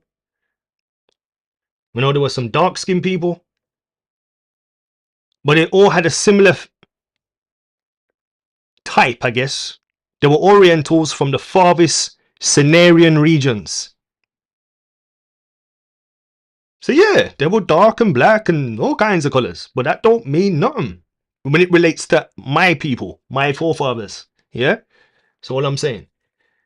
But I appreciate everybody's entitled to their history, but don't try to trample on my people and my people's history. To those who are doing it, not everybody's doing it, and being discourteous because that's not correct. Let's continue.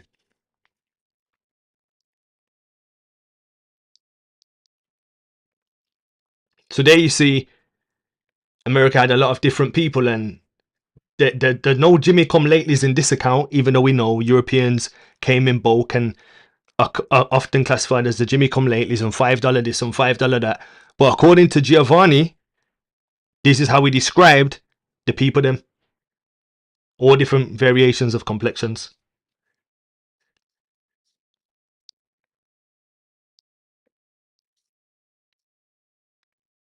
Alright, how were the Californians described?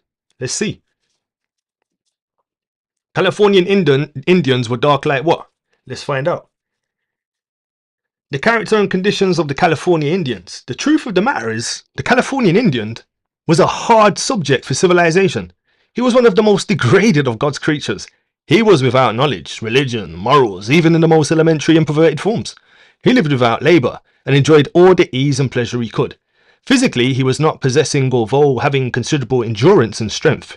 His skin was nearly as dark as that of a Negro. Okay, he's from Negro. No, he's not.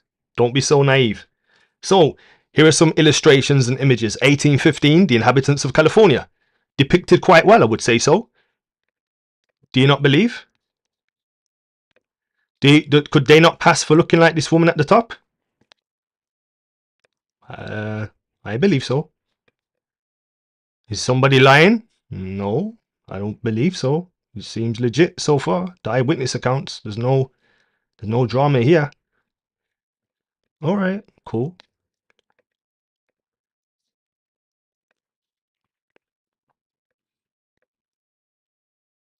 Okay, can we continue? Is it okay to go? Is everyone okay? I want no one to have no cardiac arrest by the truth, you know. I know a lot of people are lying, and there's a lot of charlatans out there doing a disservice to the Most High and his people. But I'm talking to my people, and I'm saying to all these fake individuals, let my people go from the the lies, the deceit, the deception. Let them go from that. Alright, let's continue, guys.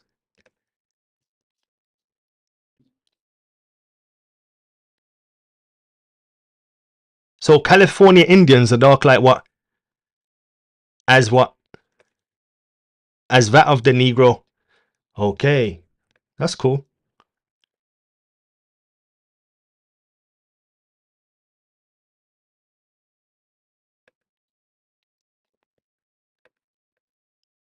So were the Indians black? Yes. Were the Indians brown? Yes. Were some of them even fair and white skinned? Yes. But were there our people? No. Have some of our people mixed with these people? Yes. Have some of our people not mixed with these people? Yes. Have some of these dark skinned, full lipped, straight haired people mixed with European people and are not our people but could kind of pass for our people? Yes. But are they our people? No. Do we love them same way? Yes, if they come correct. Do we love them if they don't come correct? No. Now let's continue. Let's advance. So here's that same quotation. Here's some Indians. And the reason I'm saying that is because the spirit in the Aboriginal community, by and large, is very disgusting. A lot of swearing, expletives. Yes, we get it. Some of you guys are Aboriginal to the land. We understand that. And you don't share no heritage directly with Africa. We get that. But there's a lot of people who do. And you can't try to eliminate their history, ridicule those people because they do. That's unacceptable, inexcusable, and not permissible. And it's for those people and those charlatans why the Most High has put it on me to call out their misleadings and their deceit and deception. So yeah, one of the guys who's the forerunner of this disinformation, this is the image that he uses to say that this is his people. This image here, you know. Let's continue. We know the Indians with that complexion. All right, let's look at this one. So in this picture now, I've seen this one floating around to say, look man, but he looks like a Negro and this, that, the other. So this is when Christopher Columbus brought some of the Indians to Spain. Now I can understand why people might say that, but equally if you look at the one in the red under the parrot, she looks like a Malaysian. So you can't just go by looks because you're already looking at it to see a Negro and say, look, Negro. But that's not the case. Remember, Christopher Columbus said, I'm seeing people that I haven't seen. Now, Christopher Columbus saw Negroes constantly. Negroes were enslaved in Portugal and Spain. And also, some were enslaved, but they were of high rank. There was one with a black coat. I forgot his name now. He was a slave to Spain, but he was a high commander. So just because you were a slave didn't mean you were oppressed back in that day until it evolved to like chattel slavery. Anyway, so there's another image that floats around and people say, look, look, look. And I'm like, yeah, no. But let's continue. Let's advance. Using that same quote, Indians are black, right? Cool. Ain't got no drama with that. No, all right. So there's America. There's an American Indian. Cool. What's the drama? What's the issue? No, ain't no issue over here, bro. Again, that's just not our people, though. That's what I'm saying.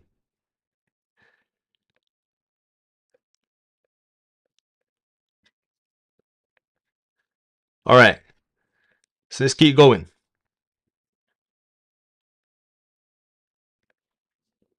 So how was Cortez described? Now we've seen that Columbus was almost mistaken for a deity.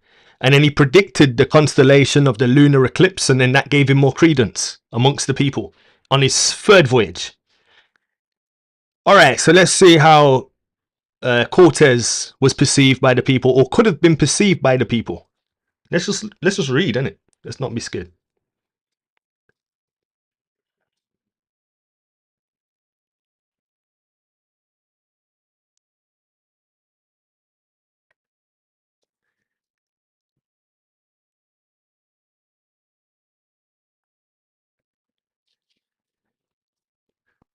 So the first attack, of which Cortez makes no mention, was made at Catoche. Just before dawn, March the 6th, the Indians fought with great fury, in spite of the firearms which they heard for the first time, and were repulsed only with difficulty. After they had wounded 15 Spaniards, Bernal Diaz related the 15 Indians were killed, and 2 were captured who were afterward baptized Christians under the name of Melchor and Julian by the chaplain Fray Alfonso Gonzalez. So one of the decrees of Rome was anyone who's not a Catholic, you can enslave them. But if they become Catholic, you can't enslave them, but they can kind of do an indentured servitude, perhaps. Possibly. So we went from a religious war, ethnicity aside, then it went to a class war based on, you know, lower class, higher class. Then it went to race war. All these little things evolved through different phases. But let's go back to this. So let's get to it. So the Indians at Champton repeated inquiringly the word of Castellan, and by the gestures asked if the strangers came from the east. Let's read that again. So the Spaniards looted the temples and houses of their idols and golden ornaments. The Indians at Champaton repeated inquiringly words Castellan, Castellan, and by gestures asked if the strangers came from the east. Says that they connected the arrival of the unknown guests with the prophecy of Ku Klux Klan or Quetzalcoatl, foretelling the coming of the bearded white men from the land of the rising sun. Another thing that people have been lied about, when these Spanish guys were going to some places in the Americas, they were worshipping them like gods, you know. They thought they were gods. Wow. And they kind of played along with it. Some did it better than others. And this is a big thing in Mormonism. This is where a lot of people, and even the guy who purports all of this, you know, the copper colored guy, he is on some Mormonism thing. He believes that Yahushua is Quetzalcoatl. And people are, I don't even know what's on with people. Anyway, I'm going to move on. But anyway, so that they thought it was a prophecy of Ku Klux Klan. And Ku Klux Klan is where you get KKK. A lot of the wizards of the KKK, they were the wizards of, they would, anyway, you have to look into Ku Klan and Ku Klux Klan. Woo! Foretelling the coming of the bearded white men from the land of the rising sun, and also they had knowledge of the Spaniards from the time of the wreck of Valadiva's men, whom they had probably helped to sacrifice and eat. Anyway.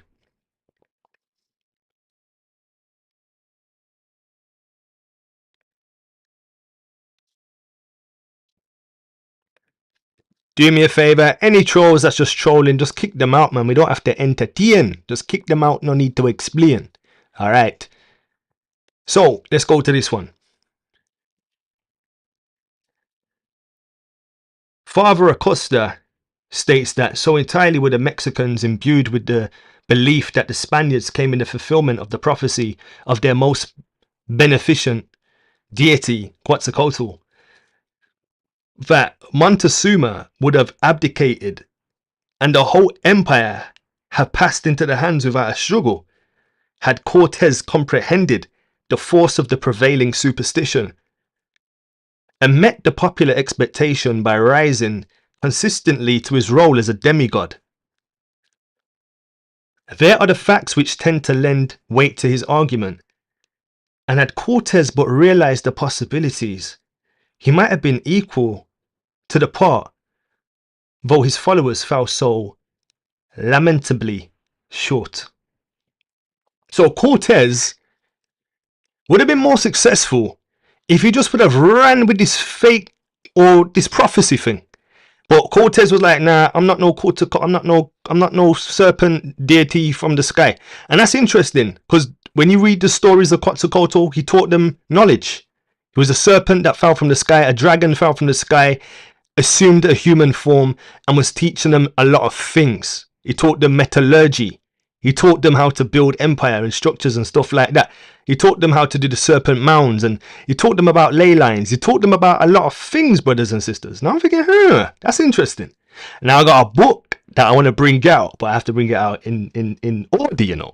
Hey, mad. That's all I'm going to say about that book. That book is talking about Canaanites, fallen angels, talking about one of the places they settled and and I ain't going to say nothing else.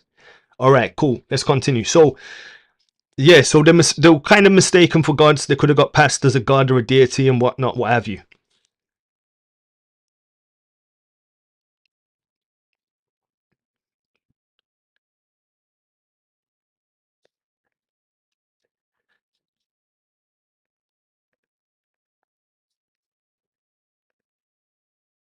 So this is Cortez. And these are the images of Cortez, of what, you know, the Indians around him. We saw Columbus earlier, and this is Cortez.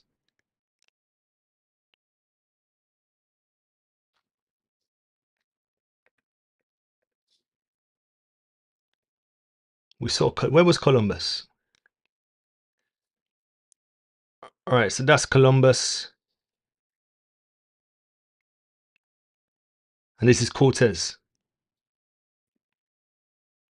Let's see another description. Indians described how Thus it is positive fact that many ancient nations of the East, whoa, such as the Libyans, Moors, Etruscans, Phoenicians, Hindus, had heard of America. Interesting. Phoenicians had heard of America, of course, or knew nearly as much as we did of Australia and Polynesia 100 years ago. It's certain that America contained anciently as even now a crowd of distinct nations of tribes, some of which were quite civilized, perhaps as much as the Spaniards led by Columbus, the others more barbarous but not entirely savage. There were but a few, if any, real savages in America dwelling in woods without social ties. Most of them were wandering tribes of fishermen and hunters. There were formerly in America as now tribes of all complexions as elsewhere, yellowish, olive, copper coloured, horny, reddened, brown, incarnate, white, and even black, or, listen, Negro like in complexion, guys. Tall and dwarfish men from 8 to 4 foot in size, called giants. And pygmies, men from various frames, schools, and features of all sorts found in the Eastern Hemisphere. Now, when you hear pygmies, you instantly think of the Congo and them small people. But pygmies, they don't have a monopoly on pygmies, you know. You should really look up pygmies and find out that you have pygmies in China, Mongolia, Indonesia. It's not just a limited thing to... And even the pygmies, they don't even call themselves pygmies. That's a name that's given to them. Pygmy just means a small-statured people. Anyway. So quite a plethora of people. Quite a plethora of people. Now people say, look, they're black. They're Negro. No. Hell no. When I say Negro, I'm referring to Negroland, by the way. But yeah, so like I said, it was a cocktail of different people. According to the scriptures, our people were going to go to a land that they never knew and come across people whose language they weren't able to process.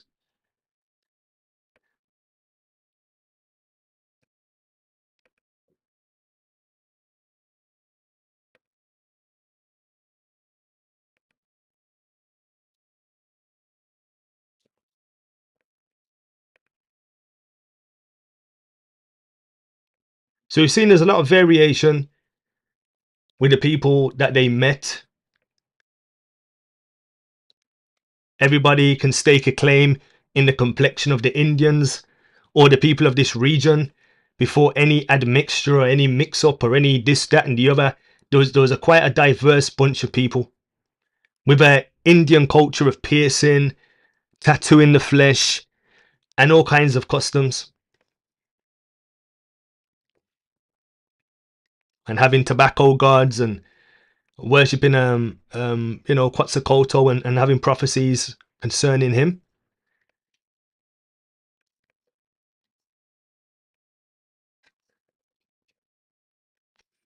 But when I get time, I want to bring out this source, man, that's talking about some things that went down regarding one of the communities in the Americas potentially, which is very interesting. But I'll hold fire on that and do things in decent order. So we're seeing there's quite a variation of people, but they're just not our people.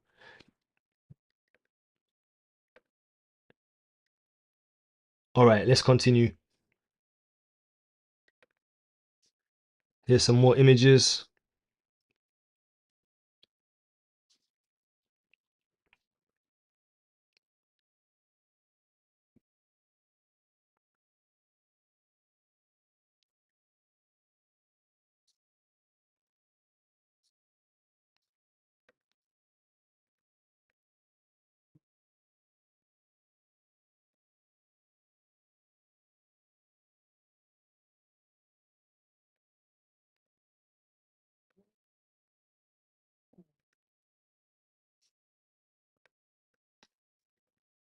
All right, let's continue a bit more.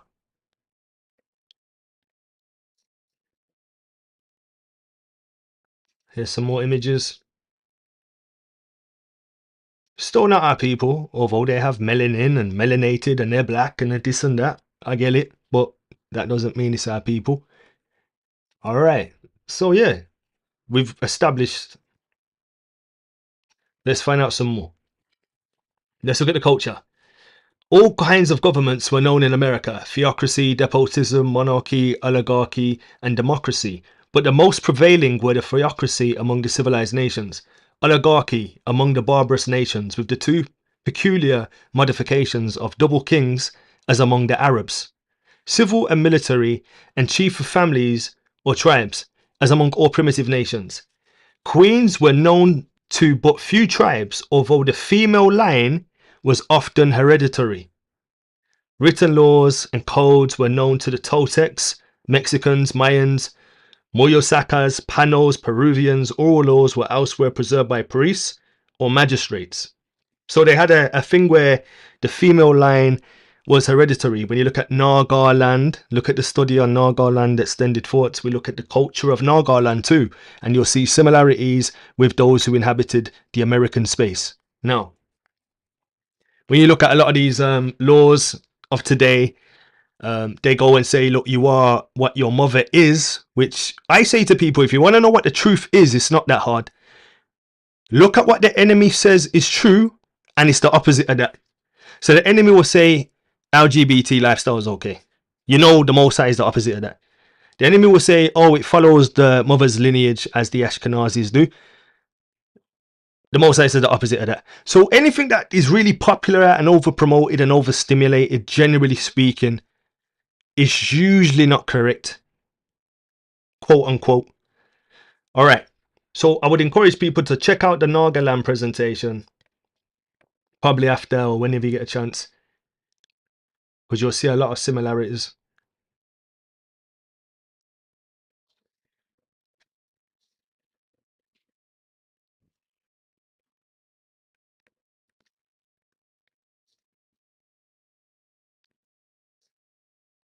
Where were we?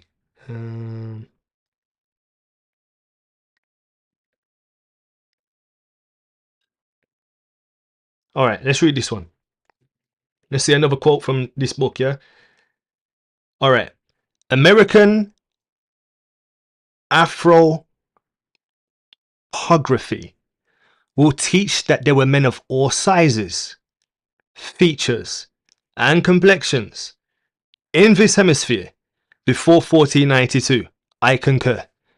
Notwithstanding the false assertion of many writers who take on one nation for the whole American group.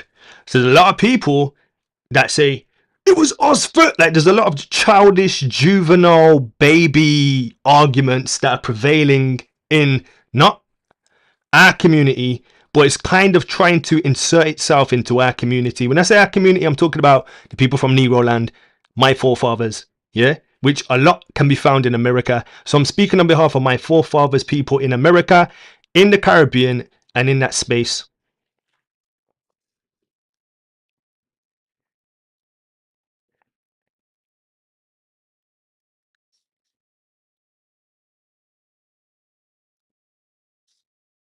One second. You know what's well, one sec. Let me try a thing.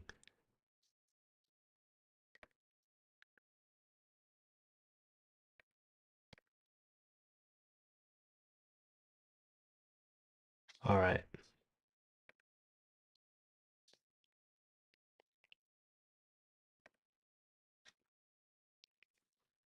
Let's read on. Notwithstanding the false assertion of many writers who take the one nation for the whole American group, the Usiki, the Cuares, the Parias, the Chones were as white as the Spaniards. Whoa. What? They were white as the Spaniards? Okay.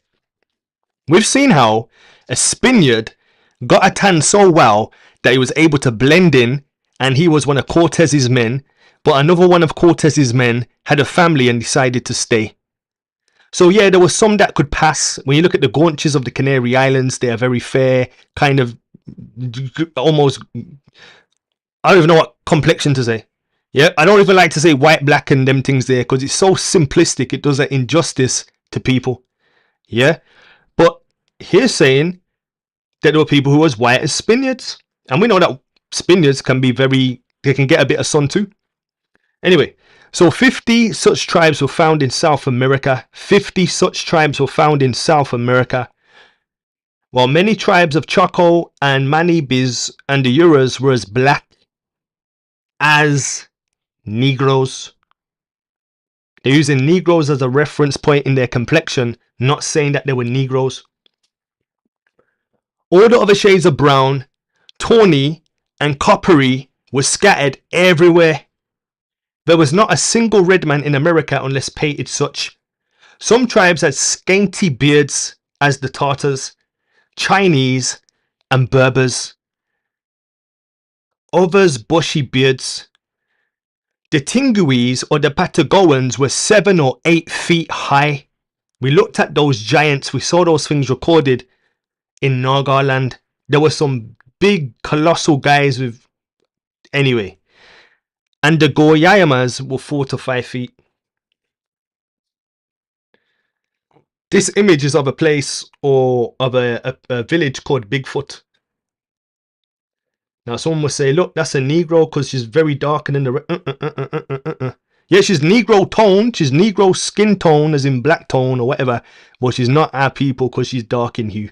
Remember, some of them look Negro-like in hue. But it's not our people just because they're dark in hue. Because not even all our people are dark in hue, you know. Some Negroes are brown and they're not mixed. In the Igbo culture in Nigeria, some of those guys are brownish, you know. They're not dark like Wesley, but you have some who are dark like Wesley. Some are light and some are this and some are glossy black. There's all variations, not just Nigeria, Kenya, or other places where our people can be found. All right, let's continue.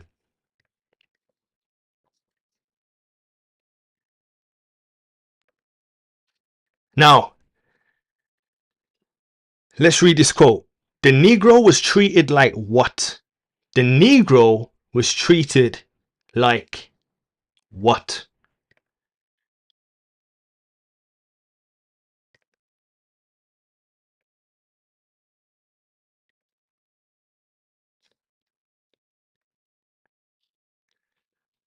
And this is describing the Eastern Indians in King Philip's War.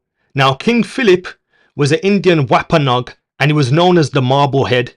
So they were known as the Marblehead Indians. They used to cut their hair back a little bit and kind of like have a buckhead. Not saying they had a buckhead, but I don't know, man. They just had some kind of a different kind of hairstyle, you get me? Anyway, so the Eastern Indians, let's see what happened.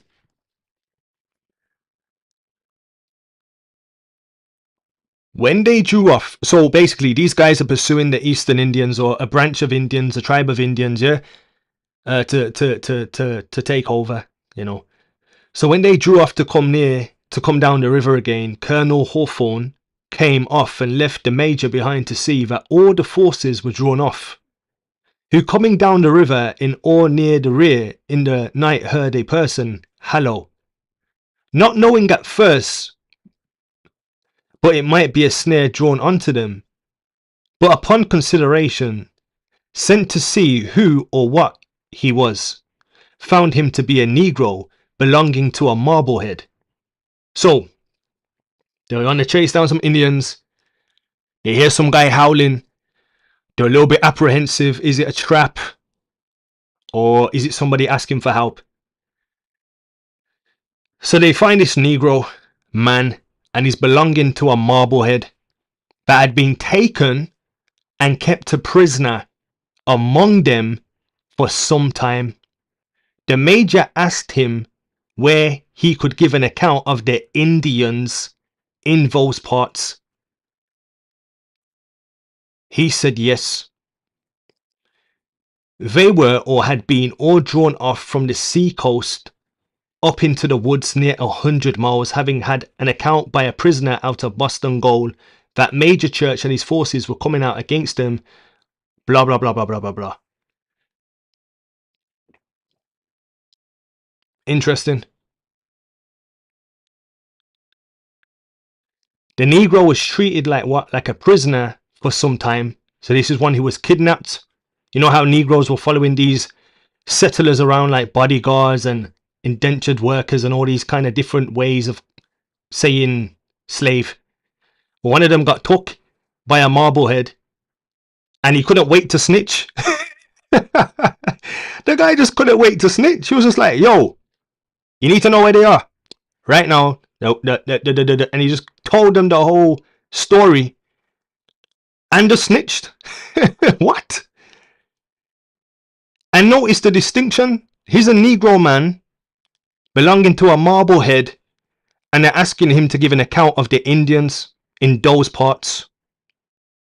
You can't get any clearer than that. What? I understand our people are, well, some of our people are mixed. I get it. But I'm not talking about them. I'm talking about my people who are not. Actually, I'm talking about them. I'm not, no shade to nobody. I'm just talking about my people from Negroland. That's all I'm talking about. Yeah, everybody's black and coppered and all them kind of things there. But I'm talking specifically about the Mosai's people from those regions. Alright, so we ain't even got to Negroland yet, by the way, guys. We're still kind of just cruising around the coast of Guinea.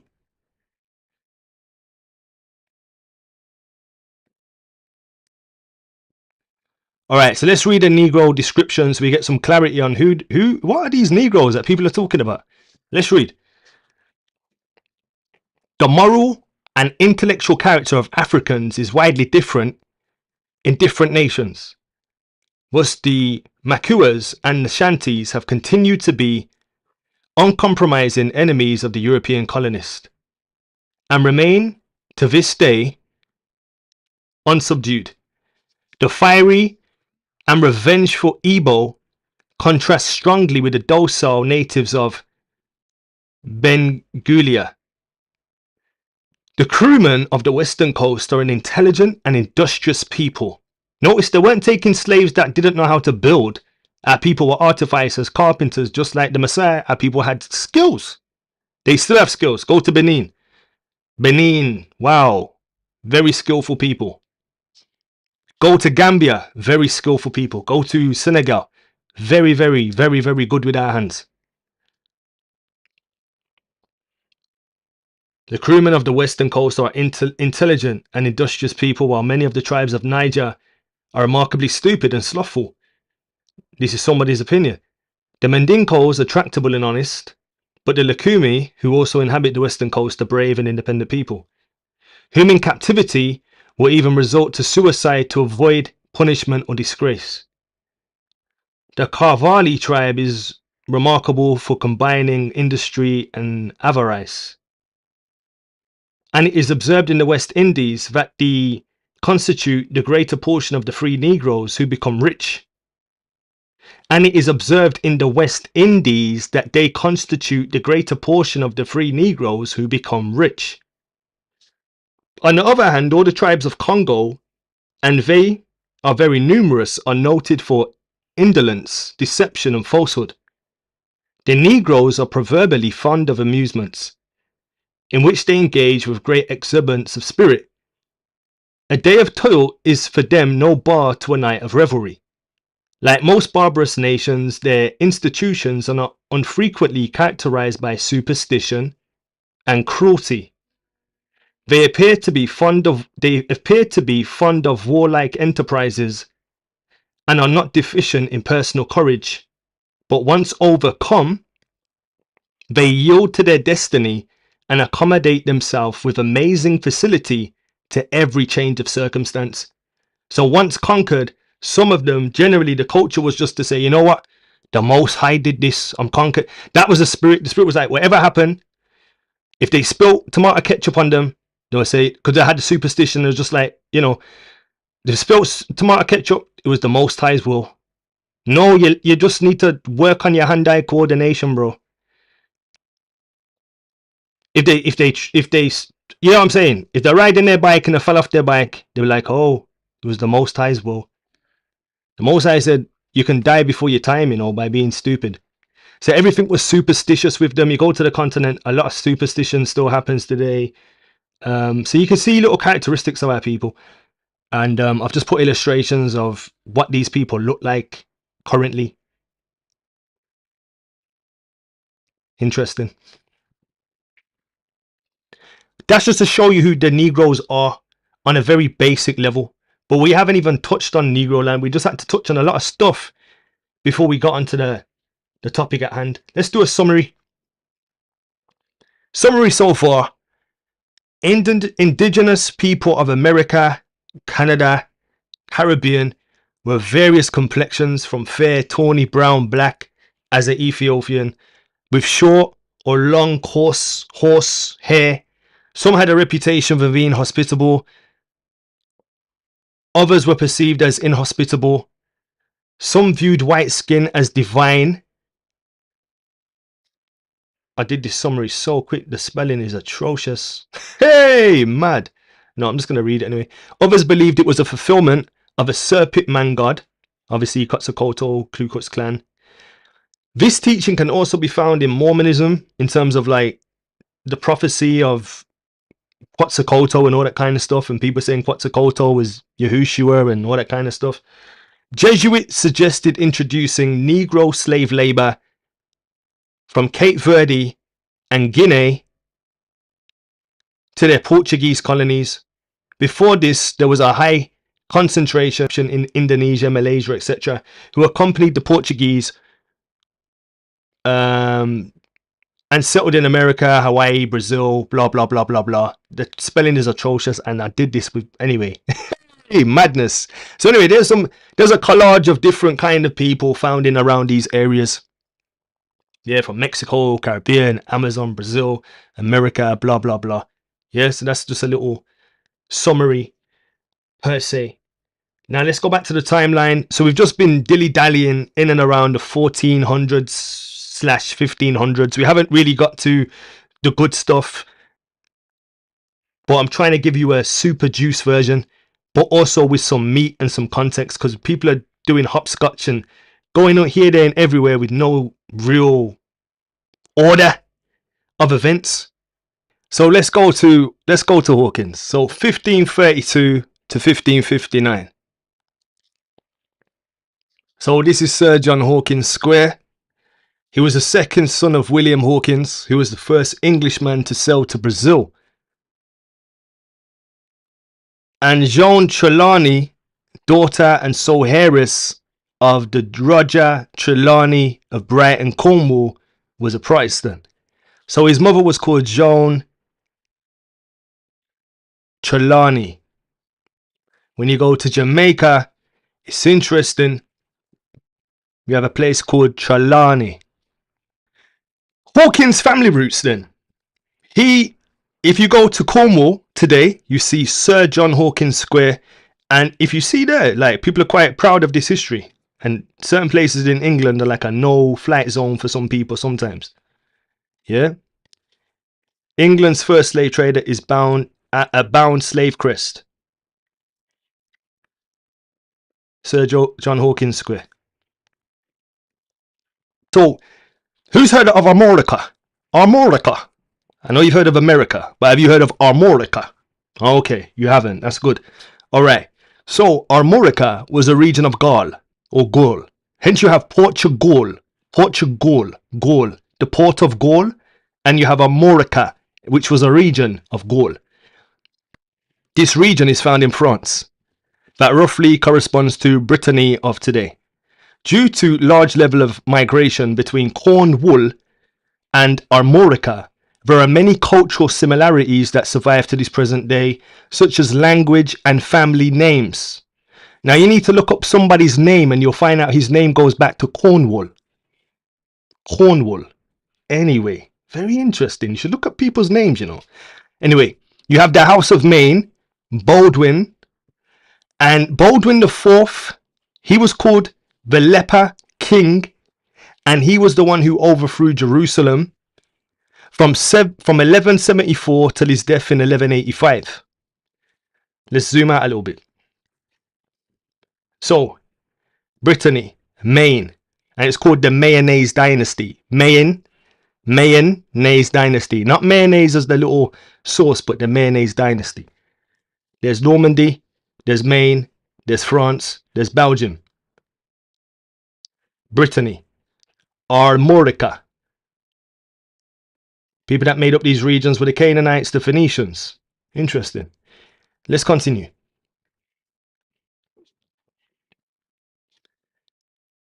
So, just so you can see, zoomed out for context, this is the United Kingdom. This is Ireland, north and south. This is Wales. This is Cornwall. This is like London. This is Birmingham. Up here is Scotland. This is France. So this is Armorica. A lot of people migrated from Armorica to Cornwall. In this little section here. Go to this section here, zoomed in, is here. This is the Veneli. This is the Pictones. The Picts were a branch of Canaanites too that settled in Scotland. If you want to look at a depiction of these people, look at the Beaker people. Beaker people. Hand European people. Veneti. Venetian. Veneti. Veneli. Armorica. Pictones. Just interesting names. But this is Armorica. Alright, let's look at this. What places were extraordinary ventures? Sir John Hawkins, the second son of Master Williams Hawkins and Joan Trelawney, his wife, was born at Plymouth. His father is said to have been much esteemed by Henry VIII as a principal sea captain, and is the first Englishman who is known to have traded to Brazil, having made 2 voyages hither in his own ships. The Port of Plymouth in the early 1550s and 1550 to 1552. Plymouth was already a port, so famous that the biographer Devonshire... Where we want to get to? What place are extraordinary ventures? Okay. Alright, so... Where do we want to get to? Alright. A kind of invitation from commodiousness thereof to maritime noble actions, and the youth was brought up in his father's scaling and gained much experience. So Hawkins' dad was a good sailor and brought him under his wing, and that's where he learned how to do his sailing. By making in life several voyages to Spain, Portugal and the Canaries, which were in those days extraordinary adventures. Being grown in love and favour with the Canarians by his good upright dealings, and inquiring from them concerning the state of the West Indies, he was assured that Negroes, listen, he was assured that Negroes were very good merchandise in Hispaniola. So the people of Canary Island, the Bascal, who come from Morocco, but they can be found in the archipelago of the Canary Islands, they said to this guy that Negroes will make up good slaves for Hispaniola, which is the Dominican Republic / Haiti, and that the store of them might be easily had upon the coast of Guinea. You can get them from Guinea and take them to there. He resolved upon trying his fortune in this trade, and having communicated that desire with his worshipful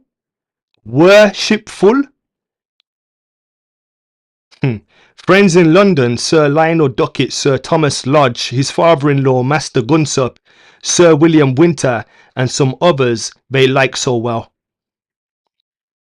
So what places were extraordinary ventures? The Canaries. From where he was situated, the Canaries was quite far for him at that point. Now let's look at one of his first voyages. What did he actually do? Where did he actually go to? So let's look at the first voyage of Hawkins. Master John Hawkins, having made diverse voyages to the Isles of the Canaries. So let's get the arrow so we can just show you what go on. I will be stopping at some point. Probably just the next half an hour or something. All right, so let's get the arrow so we can see what go on. Get Google Maps out as well, man. Follow along. So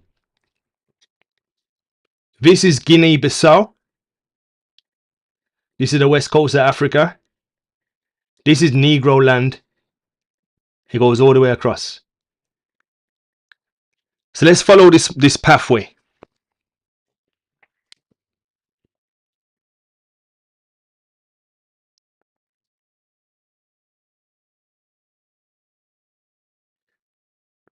Master John Hawkins, having made diverse voyages to the Isles of the Canaries, and thereby his good and upright dealing, being grown in love and favour with the people, informed himself amongst them by diligent inquisition of the state of the West India. Thereof he had received some knowledge by instructions of his father, but increased the same by the advertisements and reports of that people in the Canaries, the Gaunches, the Bascal. And being amongst, and you know the Bascal say that they're the people that, anyway, interesting history. And being amongst other particulars assured that the Negroes were very good merchandise in Hispaniola, and that the store of the Negroes might be easily had upon the coast of Guinea, resolved himself to make trial thereof, and communicated that the device with which blah blah blah blah blah. What was the question? Okay, so we've already answered that question. A supply of chain of Negroes could be found where? In Guinea, to go to Hispaniola. So a supply chain of Negroes could be found where? This region, to go to this region. And it was the Canarians, Bascal, who told Hawkins of this good merchandise. Interesting. Now let's look at the Guinea food culture. Let's look at culture now, just so we can kind of profile these people. Cape Verde inhabitants referred to as what? Cape Verde shares same culinary culture as who? On the 26th, we departed from St. Avis Bay. Now, St. Avis is St. Ives, which is in England. I know there's another place that says St. Avis, but I'm led to believe that St. Avis, based on the geograph, is this place here, St. Ives. If you go to St. Ives, it's like being in Spain, you know. The place is very... You're in England, but you're like, yo, how come it's so humid? Now, St. Ives Bay, which again is near Cornwall and Plymouth and them places in England. So he says, let's follow what he's saying in his own diary. Let's follow his diary, or, you know, the journey. So on the 26th, we departed from St. Ives Bay within the Cape Blanco, where we refreshed ourselves with fish and other necessaries. And on the 20th, we came to Cape Verde. So from here, he stopped off, refreshed himself with some whatever. They did take stops, you know. It went just one quick zoop. You know, they took stops. It's like going on a cruise. When you go on a cruise, you take stops at different places, you know. So anyway, we went zoop to Cape Verde, where we reached ourselves with fish and and on the 29th, we came to Cape Verde, which lay 14 degrees and a half. These people are all black and are called Negroes without any apparel. Again, they probably had apparel, but compared to European styles of dress, they were probably undressed to them. Of stature, goodly men, and well liking by reason of their food. They had some nice food. Woo! These men were like, yo, blouse and skirt, the food good. Anyway, which passeth all Guineans for keen, goat, pullen, rice, fruit, and fish. Here we talk fishes with heads like conies and To speak somewhat of the sundry sorts of these Guineans, the people of Cape Verde, So Cape Verde inhabitants are referred to as what? Black. They're also compared culinarily to Guinea. Why would that be so? Because it's an archipelago of Africa. It's a little island or mini islands of Africa. So this little place here, Cape Verde, is a part of Guinea. It's a part of Africa. There's a lot of people on this little island too. And this is how they are depicted. Bring this out. These are Cape Verde people. And these are people in Guinea. Yeah.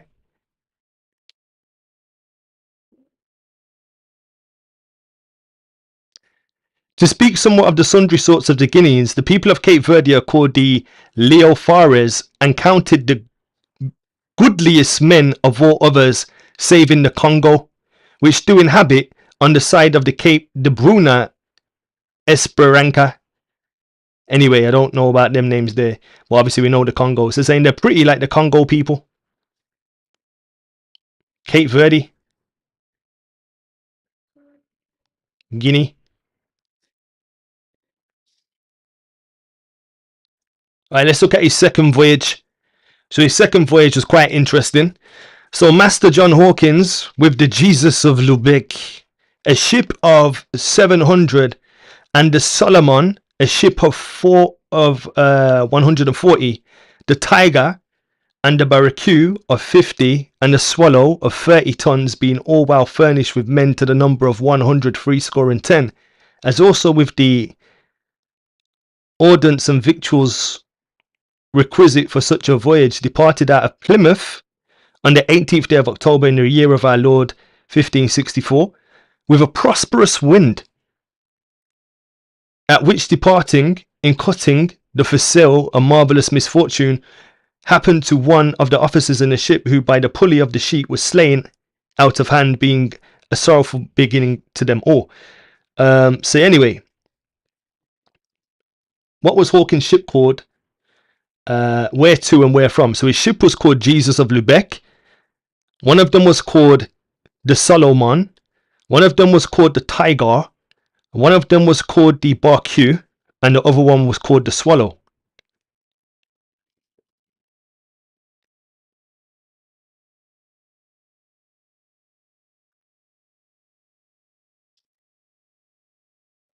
Now, where was they sailing to? The voyage made by Mr. John Hawkins, afterwards knighted Captain of the Jesus of Lubeck, one of Her Majesty's ships, and General of Solomon, another ship, and the other two barkies, going in company to the coast of Guinea and the Indies of Nova Hispaniola. Nova means new. Hispaniola is the Dominican Republic, which shares the same landmass as Haiti. So they went from Guinea, picked up some folk, did a few pit stops, and went to Nova Hispaniola.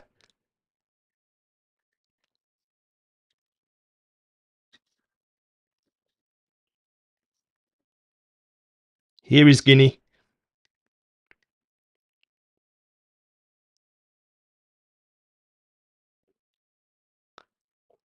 All right.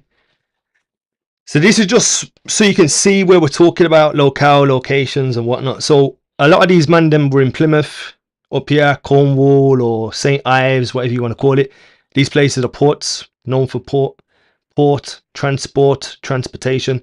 So Plymouth, here is Armorica, which is a combination of France, Britain, but it's the Gauls, which is just another word for France. But notice, they're the Gauls, and then you have Port to Gaul. So they're all Gauls effectively, but we're just getting lost in the name. Alright. Now, he went from here. Usually they'll sail here, go to the Azores. From the Azores, go to Canary Islands, and probably a few islands before Canary Islands. Go to Cape Verde, pick up some bros. Go to here, pick up some bros, or whatever way they went. Here's another zoomed in map. So here's West Africa, here's North Africa. But here's West Africa. All along here, this Greenland. Cape Verde here is still a part of Africa, by the way.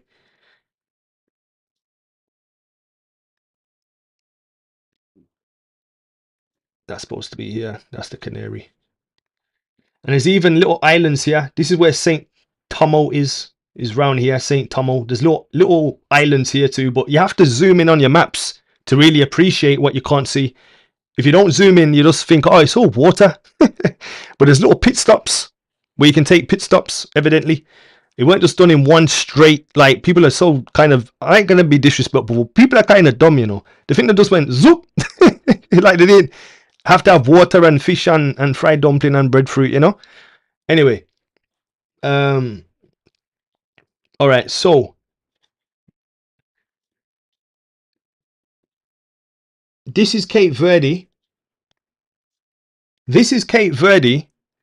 So when you get to Cape Verde, this is where Hispaniola is.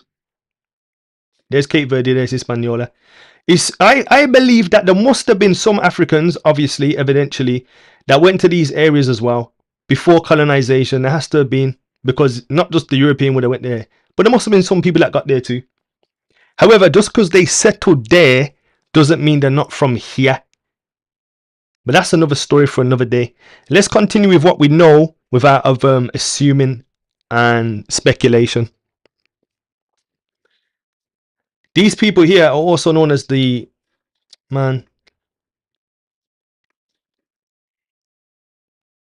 Huguenots.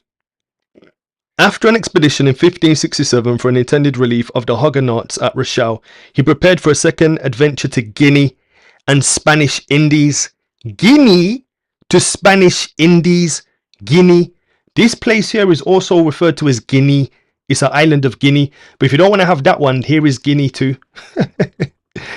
Anyway, so from here to here, sometimes I'd go stop at Azores and then go down. Usually go from here, up here, then down. There's a little route that they took. We'll see the route as well.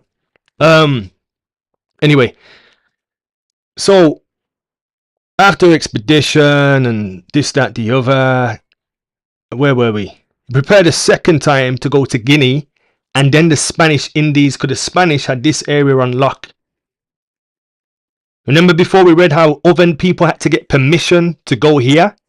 Henry the Navigator said people need to get permission to go here. This is our territory. The Pope divided the world between the Spanish and the Portuguese, and everybody had to ask the Spanish and the Portuguese for permission. Until over time, all the other European nations said, "Hell no, we want a piece of that cake too." All right.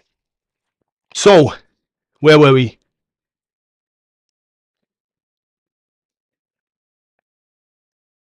He prepared for a second time to adventure to Guinea and the Spanish Indies and sailed from Plymouth in October with his old ship. Now his ship's old, you know, before it was new. Jesus of Lubeck, but he's also with Dominion and 4 other vessels. Arriving at Cape Verde, from Plymouth to Cape Verde, probably had some stops along the way. He landed 150 men, hoping to obtain some Negroes. Went from here, tried to rob some Negroes, where he got but a few. And those with great hurt and damage to his own men, chiefly it was fought, proceeding from poisoned arrows, for although in the beginning the hurt seemed to be but small, there hardly escaped any that had blood drawn of them, but died in strange sorts with their mouths shut some 10 days. So I don't know what kind of bio weapons that we had, what kind of arrow vaccines we had here, but we were shooting some things at them and they were like, haha, that didn't do nothing. And then in the course of like 10 days, they died from their wounds with their mouth open. I don't know what kind of things we were throwing. Thence they proceeded, searching all diligence the rivers from Rio Grande to Sierra Leone. So they went here, had no joy. They went here, had no joy. They said, you know what, forget this, let's go to Sierra Leone. Went into Sierra Leone, they're walking around trying to find some slaves. Or trying to enslave some people. When having gotten together not so many as 150 slaves, sickness and the lateness of the season, says Hawkins, commanded us away. Was having nothing therewith to seek the coast of the West Indies, they had nothing from here to make them go here. They had nothing from here to make them go here. While the commander was holding council whether to make for St. George de Mina and there obtain gold for their wares, so to defray their charges, a Negro king sent to desire their aid against his neighbours, promising them for their pains all the prisoners they should be taken without regard to anything but the prospect of gain. The offer was accepted. So they've tried to come from here, gone all the way here to get some slaves quickly, had a bit of a fight, some of them got beat up. Then they went to here, couldn't really find any, or couldn't really enslave any. And then a Negro king or chief from round here said, you know what, guys, listen, beat up one of my brethren for me, and I'll give you all of the spoil of the war. You can have the prisoners, you can have all of them. Just beat them up for me. I'm gonna hire you like mercenaries to beat up my enemies. Yeah. And then you know, you can take the prisoners for slaves. So they agreed and consented. Now, oh yeah, I remember why I brought this out. So this is the Spanish Indies. This area belonged to the Spanish. Yeah. This area was New Spain. This area was New Mexico. Just went around taking over places and naming places. We read earlier about Champlain. This is New France. The Huguenots. The Gaul. Armorica. Those people. This is New France. And this is Virginia.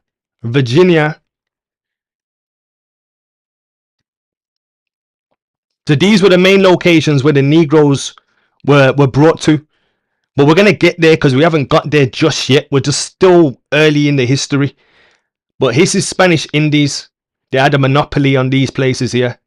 Spread a lot of biological warfare amongst the people. But evidently we see our people in Cape Verde had some biological weapons of mass destruction. You get me? Anyway, that's just so you can see what was going down. New Spain, New Mexico, Spanish Indies, and blah, blah, blah.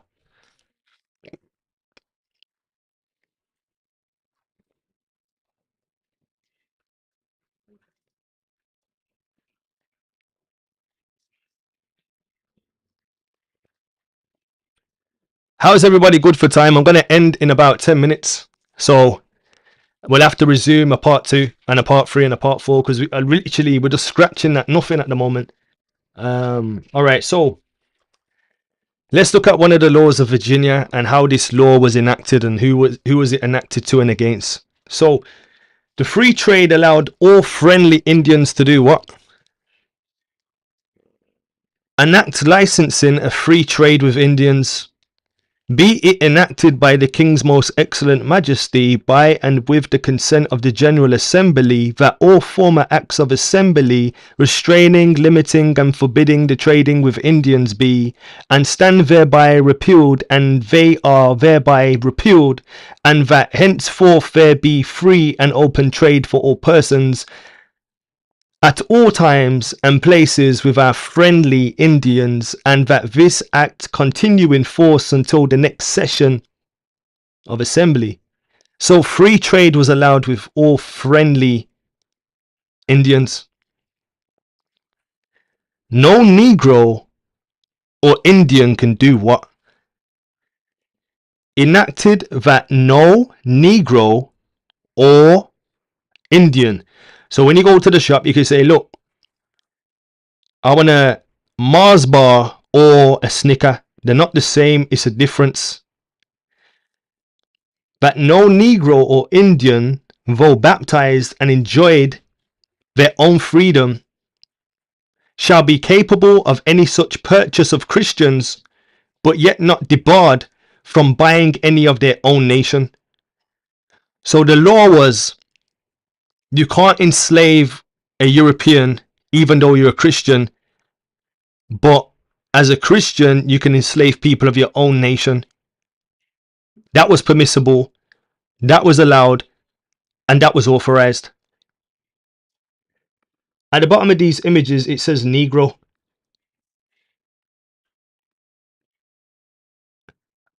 There was no mistake who the Negro was. There's a bit of mistakes now, but I don't know what that is. I know there's had mixtures and people are mixed. Martin Luther King was mixed, you know. I hope you know that. He was mixed with Indian. Hence why he can make certain statements. Certain people are very mixed. America is a boiling pot for a reason, but other places aren't mixed as much, and there is a distinction. a clear-cut distinction, but sometimes these things get amalgamated and confused for some people. But I digress. There's more laws as well. The Negro is not allowed to arm himself. There's a lot of laws against the Negro specifically. And then when it came to the Indian, there was more liberty. Read the laws for yourself. Don't try to amalgamate the people as one people. There were separate people even in all the laws. Alright, let's read the account. Now this is a first person account, bro. This ain't no second. This is a primary source of a primary source. This is a captain saying what he's saying. Let's let the captain speak. It's not no Pan-African thing, no Aboriginal thing. It's just the truth thing. If you don't like truth, go home, Roger. Let's go. So let's read what he's saying in the 16th century. His name is Captain William Snellgrave. Let's see what he's saying. Let's zoom in. So, conquest of Dahomey over who? Dahomey and some other tribes were fighting. That doesn't mean that the Dahomey people were Ham. Yeah, because it says in the scriptures that our people will sell our people to our enemies. Some scriptures say that, other scriptures say it a different way. There was a lot of in-house fighting incentivized by materialism and alcohol. But that alcohol thing came a bit later. Alright, so the history of the late conquest of the kingdom of Judah by the king of Dahomey, Wahuda, but I'm just going to say Judah or Yahuda. People might get triggered for me not saying the way. But the history of the late conquest of the kingdom of Yahuda by the kingdom of Dahomey. The author's journey to the conqueror's camp, where he saw several captives sacrificed. The manner how the Negroes became slaves. What? Negroes became slaves? Of course, bruh. Our people were doing some badness, you know. Our people were doing some real badness on both sides of the family tree. One bag of badness, you know. The manner of how Negroes became slaves, the number of them yearly exported. Don't get too triggered now, people. Don't get too triggered and start foaming. Legion. Listen, I'm gonna make it very big, just so everybody can see. Just so everybody can see. Even grandma who has bad eyesight. Look, I'll leave it on there for a second.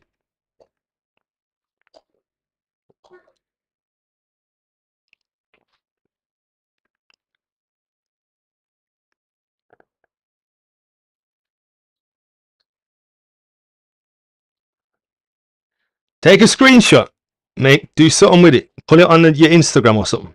You didn't really need convincing, but I have to do this because a lot of people are drinking Kool-Aid. But just read that.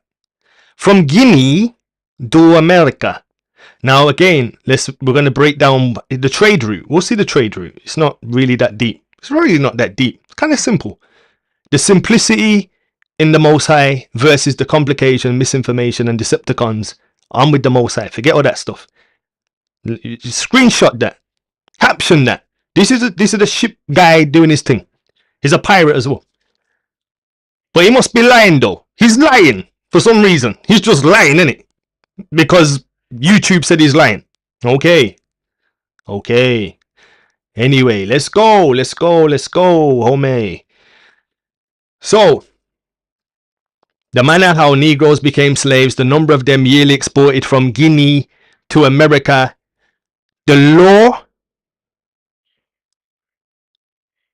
of that trade, the mutinies among them on board the ships where the author has been, a relation of the author being taken by pirates, and the many dangers he underwent.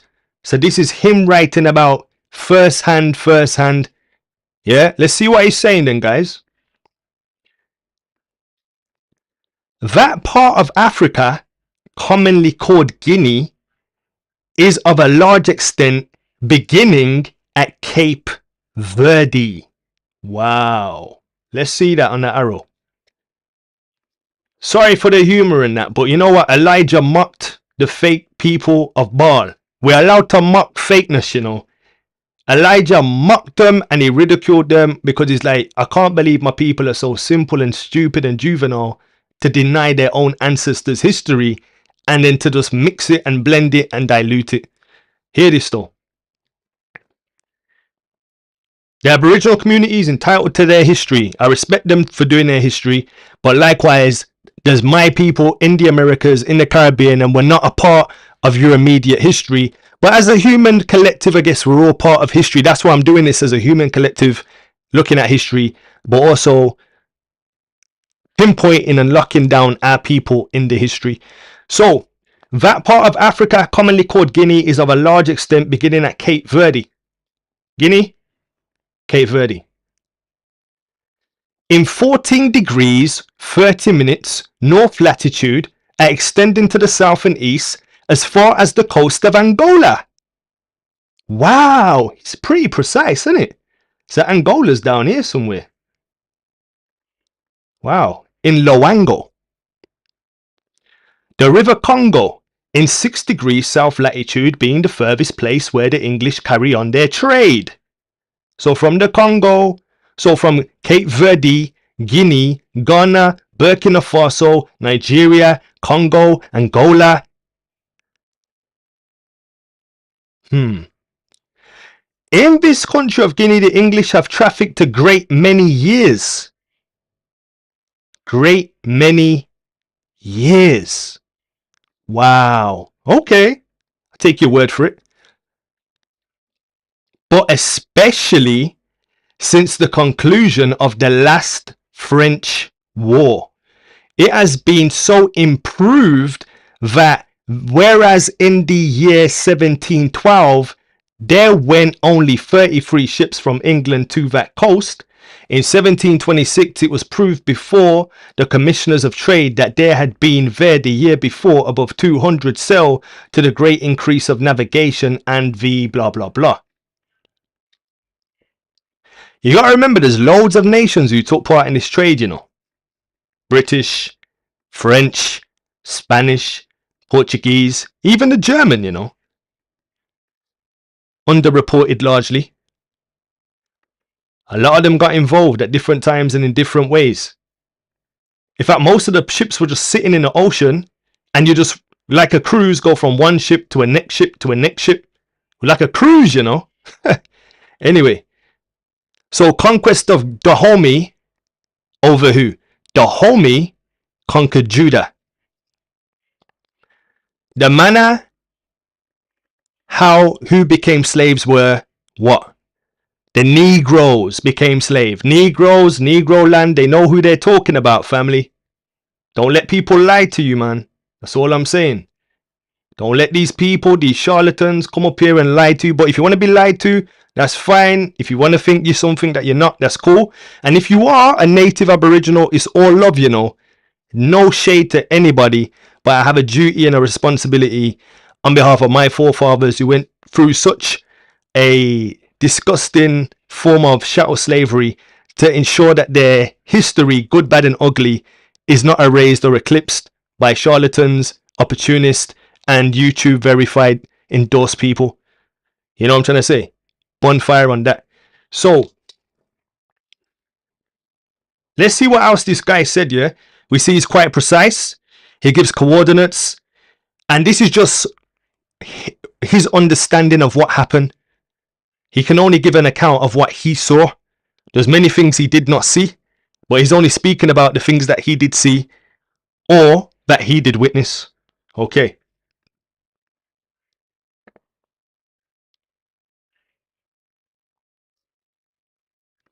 Now let's continue. So Guinea is a part of what? Guinea is a part of Cape Verde in the archipelagos, just floating around in the Atlantic.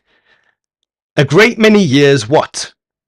In this country of Guinea, the English have trafficked a great many years. The English have been here doing this thing for a long time, before he even wrote what he's writing. All right, so let's go. In between traveling, they would do what? In between traveling, they would do what? Let's read. You think they just went straight there like some idiot? Like they didn't take little pit stops? Go to the toilet, have a toilet break, have a poo-poo break, have some fish and chips on the seaside and stuff, and, you know, sightsee and climb a banana tree, coconut tree. You think they just went zoop, zoop? That don't make no sense. Anyway, the 1st of July, 1727, we sailed from the road of Jacqueline, wherever that is, having on board above 600 Negroes. 600 Negroes. 600 Negroes. I had a tedious passage to the West Indies of 17 weeks. Come on, guys. Let's give a clap to this guy who documented this for us, man. Some of you guys, I'm talking about the Negroes now, real like Negro, Buju Banton Negroes going around with some, I don't even know what people are on nowadays, bro. Don't have a clue. All right, so that's that.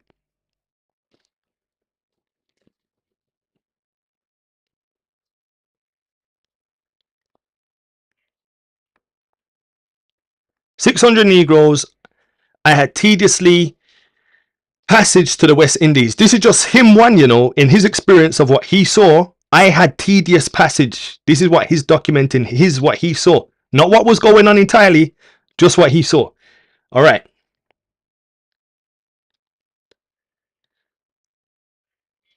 So let's see this next one here.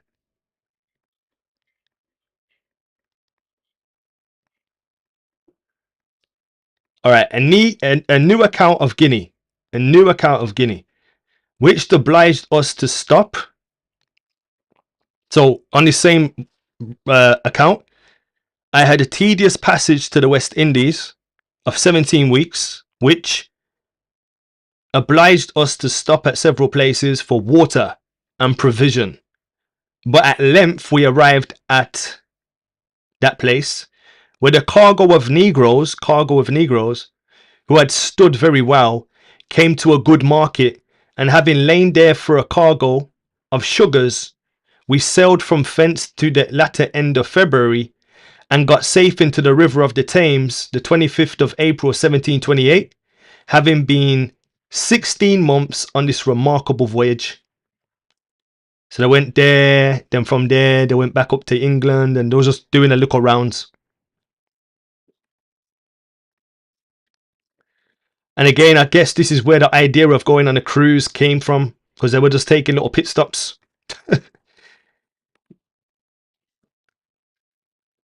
I guess they were just taking little pit stops.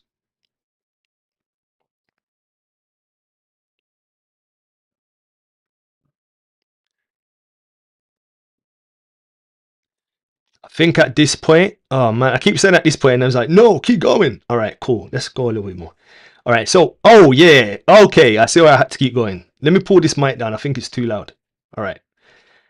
All right, so this is just a one example of pit stops, yeah, because some people are thinking that there's no little islands in between the water, you know, like you just think it's just a big ocean. I understand. You look at the map, it looks just like water. It looks inconceivable, unachievable to do the pursuits. But those guys knew about astronomy. They knew about the constellations, evidently, Columbus, lunar eclipse. The guys were more, they had more sense. They knew about their nature more than us today. We might have a smartphone, but they had a smart brain. They knew about stuff. They weren't scared to look at the sky and the stars and know how to tell certain things in the environment. So this is Sao Tome. This is another place where the Negroes were. This was a sugar plantation, by the way. There was a lot of sugar produced there. It wasn't just in the Caribbean. There was sugar also in some of these places off the African coast. They were made for sugar plantations. And also slave factories for having loads of children to ship to certain places. Now, this is just another... Zoom in. Get your Google map out and them things there. This is West Africa. Angola. Namibia. This is where the Germans did so much wicked to the Namibians and the Herero people. Angola. This is the Republic of Congo. This is Luango. This is Equatorial Guinea. All right. So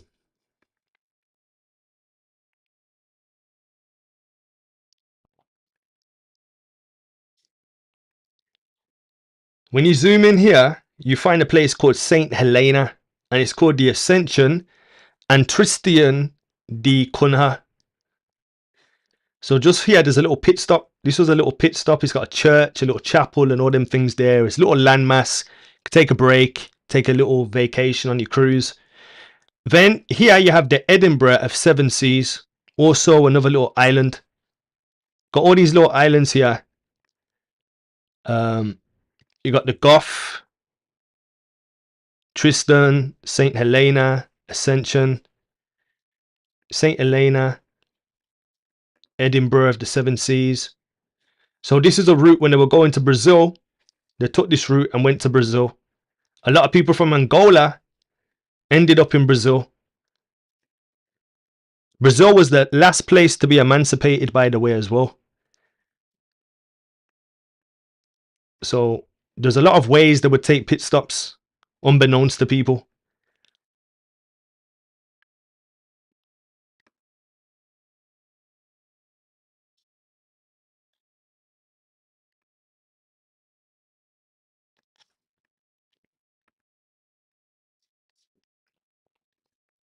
All right, let's look at Guinea corn, because some people think that Guinea don't have corn.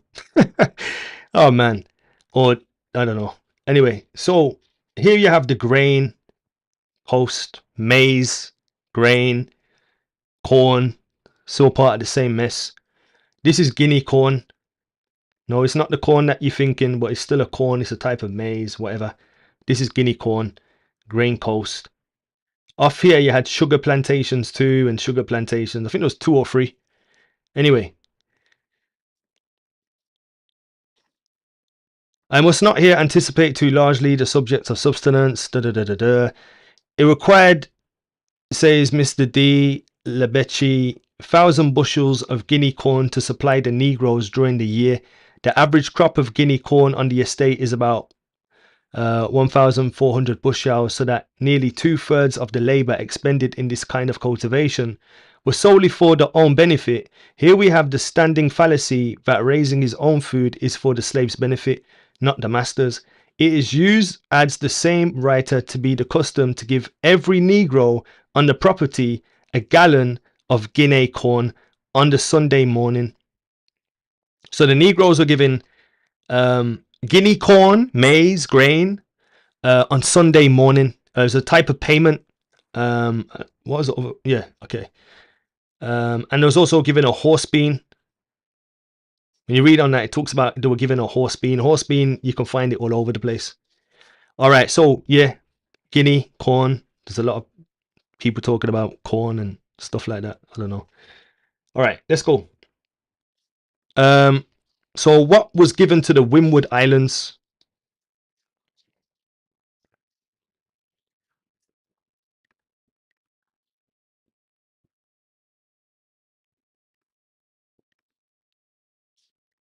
These are the words not of an unfeeling or sordid, but a liberal and benevolent planter in his account of the management of his own estate in Jamaica, where, however, I understand that the slaves in general are supplied with no provisions except a few salt herrings from the master's store, but depend on their own grounds for support.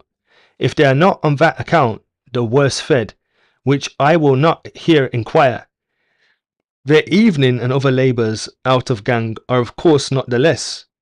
As to the use of horse beans in in other colonies, I give the following extract. Horse beans are given to the Negroes on many estates in the Windward Islands for their allowance. So they were given horse beans for their allowance.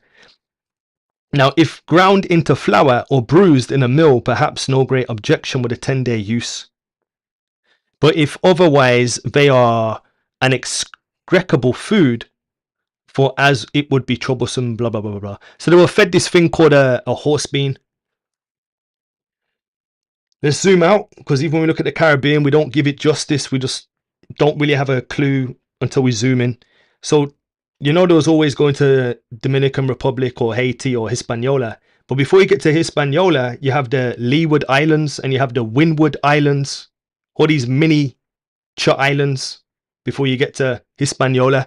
So we're taking little, pit stops here and there, and we've got the description of how Columbus described these people. Cortez and Giovanni and all kind of people were describing people who were black skinned and white skinned and all kinds of skins, and they were Negro like because they knew what Negroes were because they lived amongst them in Europe, and when they had them as slaves in Europe, so they knew what they looked like, and they were comparing them to them in complexion, but not to them as the same people.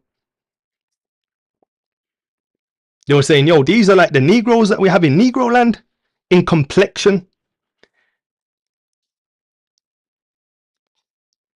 So now people like to use that and then use some pseudo, and I don't know, bro, what's going on? Some craziness. But anyway, let's continue. So Guinea corn, we've touched on that. All right, let's look at this one then. Guinea Negroes separate from what? Let's read. The pattern is repeated time and time again, as we shall see. What does it signify? It would seem that the Indios or Brasses of Brazil were in fact both Negroes and Indios, because Indios was simply a special regional kind of Negroes. We must bear in mind that Brazil was part of Las Indias or India, and that the geographical designation of people native to that would be Indian. Okay. But in addition to a purely geographical designation, they might also be considered to be Negroes, even as the people of India proper were often called Negroes. So people in India were called Negroes, and that's funny because Indians are the people of Shem, Elamites, and they were also profiled as Negro at times. As we shall see below, in addition to being Indios, the coastal Brazilians were also called Brasses because they resided in the parts of Indias called Brazil. Listen to this part. This is a big thing now. Whew. Let's zoom this up so you can see, man. When Africans are referred to in the Jesuit letters, they are always called Negroes de Guinea or Blacks of Guinea, to distinguish them from the Negro de la Terra, the blacks of the land, or Americans. Woof. Don't get triggered. Wow, that's big. So they were called the Blacks of Guinea.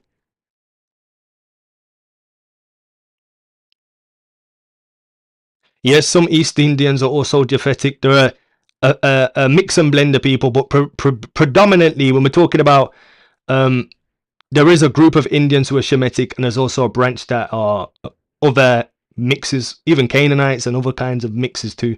But anyway, aside from that, look at that. When Africans are referred to in Jesuit letters, they are always called Negroes de Guinea, the Blacks of Guinea, to distinguish them from the Negro de Terra, the blacks of the land of the Americas. We just looked at how the Malaysians and them things there were referred to as blacks, and here you have a few of them here, blacks, lip pierced and ear pierced and all that kind of stuff, and tattoos, and interesting.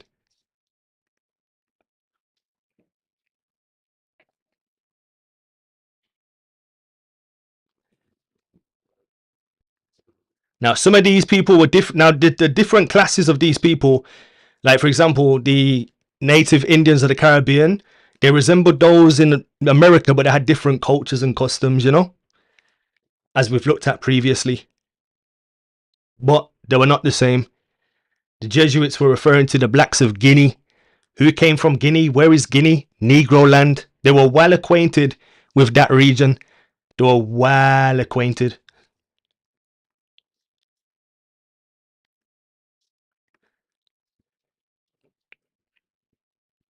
In the 1750s, the Portuguese government made it illegal to refer to Indians as Negroes, and other insulting and obvious terms. In 1759, the Viceroy of Goa issued an edict denouncing the contempt which the natives of the state of India are treated by Europeans who call them niggers or Negroes. So the Indians of India were getting mistaken and called, they didn't want to be called Negroes, they didn't want to be called niggers, they didn't want that byword on them. And other insulting names for no other reason from the difference of colour. We know India's very racist. There's a caste system, just like the caste system in America of the one drop rule. Like all these places, they keep the Negro oppressed, but yet they'll unite with you on some little political thing. But when that's done, it's over. Nonetheless, the above decree outlawing the use of Negro for Indians was not promulgated by the authorities of Goa until 1774.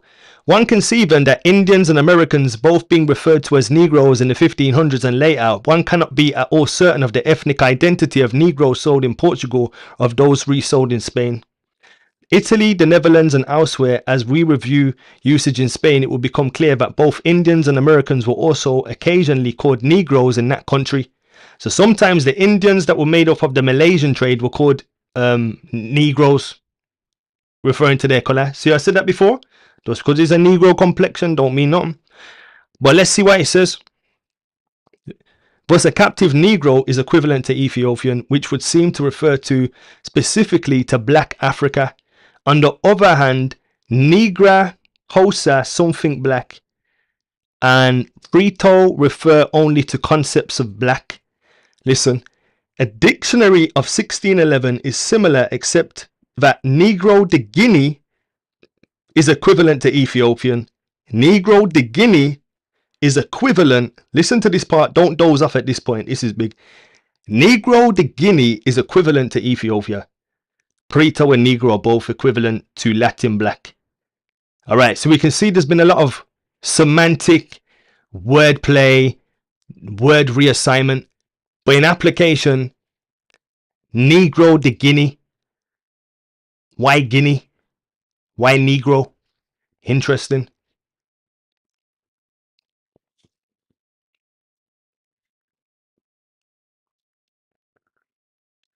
So the Negro is either Ethiopian Negro or Guinea Negro.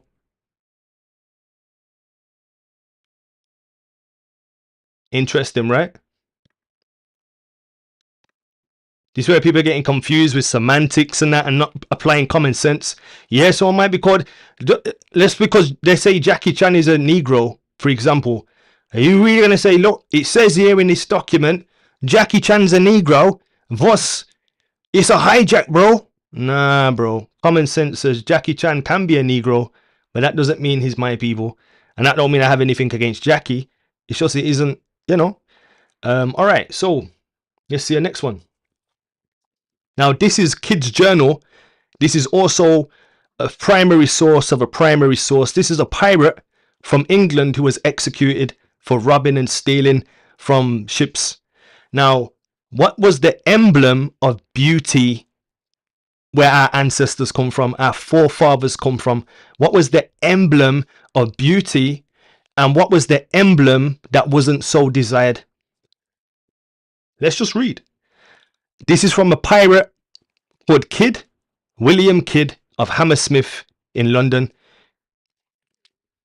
who was executed, like I said. Prevailing opinions concerning beauty.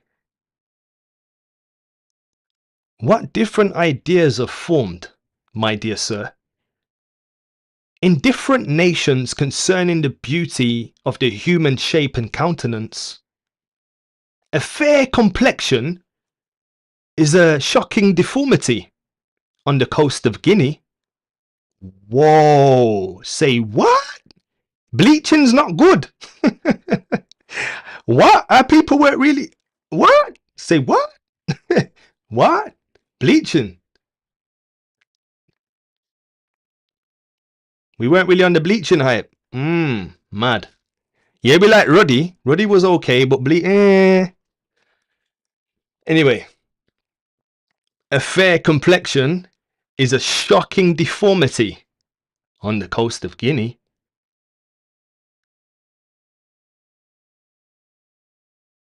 Thick lips and a flat nose are a beauty? Hold up. Michael Jackson was alright, he didn't have to do the nose job. Mad. In some nations, long ears that hang down upon the shoulders are the objects of universal admiration. Whoa. In China, if a lady's foot is so large, I don't know about that, but I don't know about the foot thing. But yeah, ears hanging down. And in some of these cultures, there's an emphasis to make the ears hang down. Ears, to stretch out the ears. Interesting.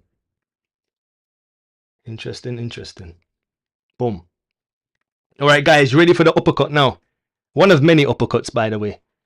But are you ready for the uppercuts, though?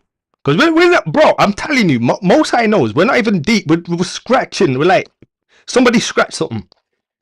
We are scratching the surface. And I'm just here to make you think. Yeah? But we're literally just scratching the surface, man. All right, you ready for the knockout punch? So we're so far, we've realized that Ethiopian is attributed to Negroes. Guinea is attributed to Negroes. Also, Ethiopian is attributed to Negroes, but also it's attributed to Indians. But we know, according to that Greek, he said that the Ethiopians are distinguished by their hair.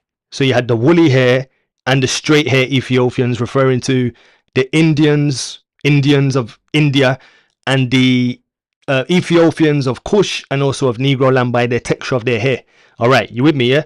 So let's see the knockout punch, yeah? Guinea and Ethiopia, referring to Negroes, right? Okay, let's see what I go on now. See what I go on. Ready for the uppercut? Let me bring out something. Where I got any sounds? People like sounds and stuff, innit? Like all that entertainment rubbish. All right, let's bring out something. All right, let's bring it out. You ready?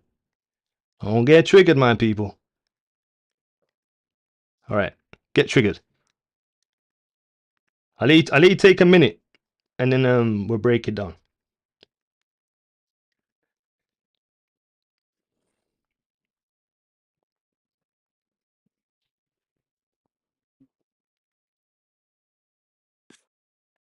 All right, so this is Africa, evidently. Nice image. Here is West Africa, or Negroland. But here is Loango. Loango, this is the coast of Loango, encapsulates all that. Then there is Congo. Yeah? Cool. Look here, it says Lower Ethiopia. This is Ethiopia. Can never say that properly. Oh, sorry. Yeah, lower. And then this is Upper Ethiopia. There you have it on this map here. Ethiopia and then Ethiopia. Usually we lock it here for this area here. But this is just showing you that this was another name people were referenced by. In Nigeria, you actually have the river Ethiopia. The river Ethiopia. Notice it's Guinea, Upper Guinea, Negroland, Upper Guinea, referring to this map here. But it's also known as Ethiopia too. There's Guinea, Ethiopia. Interesting, right?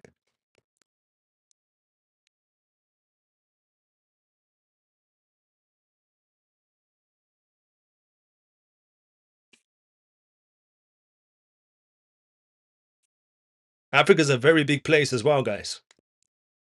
For those who believe that for those who say they're an Israelite, or they say they believe the Bible and whatnot, or what have you, this is for that group, this question.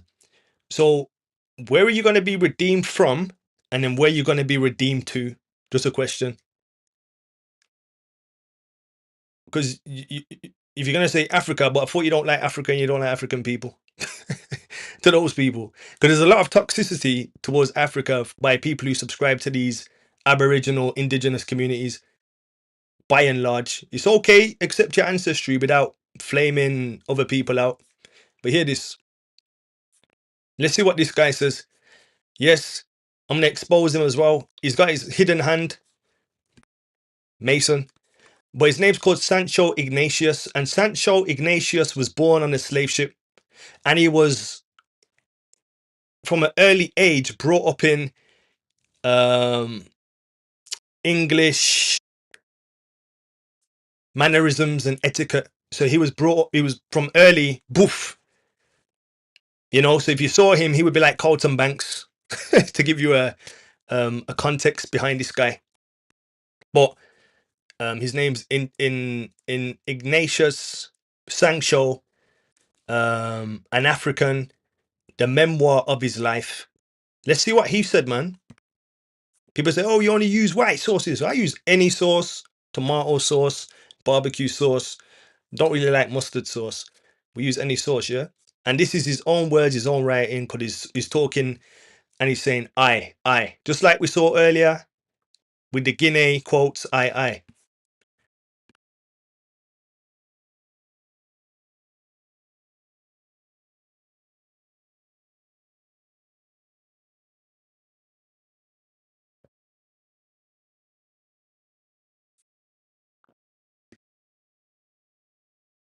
Change the microphone for a minute. So if it went a bit funny, do apologize. All right, let's just quickly bring this to a conclusion for now. After we've looked at a few, so let's see what he says. He says, "I am sorry to observe." So this is a primary source of a primary. He's not saying I heard, my dad told me, my grandma told me. He's observing and recording what he's seeing. Okay.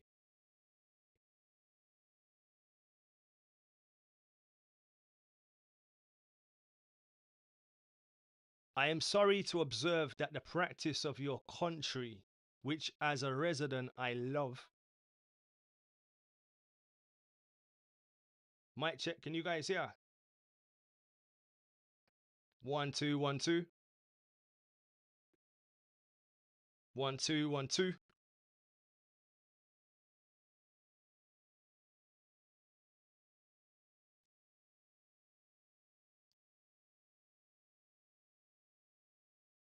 1 2 1 2.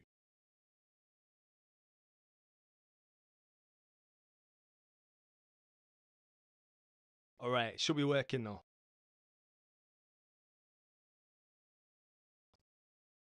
1 2 1 2. 1 2 1 2. That's too low. Okay, let's try again.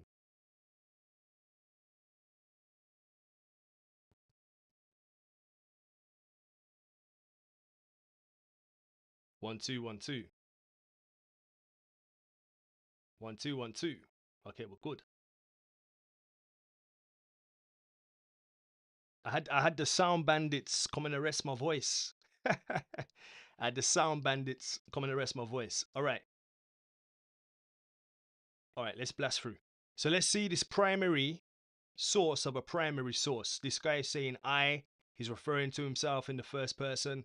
He's not taking an account from his grandma or an account from his dad or an account from his wife. He's talking about what he saw, what he experienced empirically. Yes, and I also stated he's got his hidden hand in his arm, which is a Masonic thing, and that he was born on a slave ship, and that he was brought up in um, that lifestyle from early. So there's no surprise. But let's see what he says. "I am sorry to observe that the practice of your country, which as a resident I love, and for its freedom and for the many blessings I enjoy in it, shall ever have my warmest wishes, prayers, and blessings. I say it is with reluctance that I must observe your country's conduct has been uniformly wicked in the East Indies, West Indies, and even on the coast of Guinea. Now, what motivates the trade? What motivates the trade?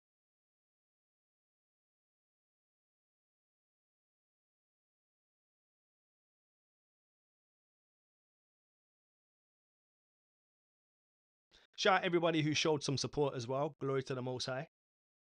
Yo, when I first put this presentation together, yeah, it took me about 4 solid days back to back. No talking to no child or wife, And then guess what? It deleted, and I had to do it all again. I was just like, oh my Malikatoza. You know them ways there? So it was a madness. But what motivated the trade, according to this guy? Let's find out, man. I say it's with reluctance that I must observe your country's conduct has been uniformly wicked in the East, West Indies, and even on the coast of Guinea. The grand object of the English navigators, indeed of all Christian, I want to be a Christian, of all Christian navigators, is money. Money. Money. For which I do not pretend to blame them. Commerce was meant by the goodness of the deity to dissolve the various goods of the earth into every part, to unite mankind in the blessed chains of brotherly love and society, and mutual dependence. The enlightened Christians should diffuse the riches of the gospel of peace with the commodities of his respective land, commerce attended with the strict honesty and with religion for its companion.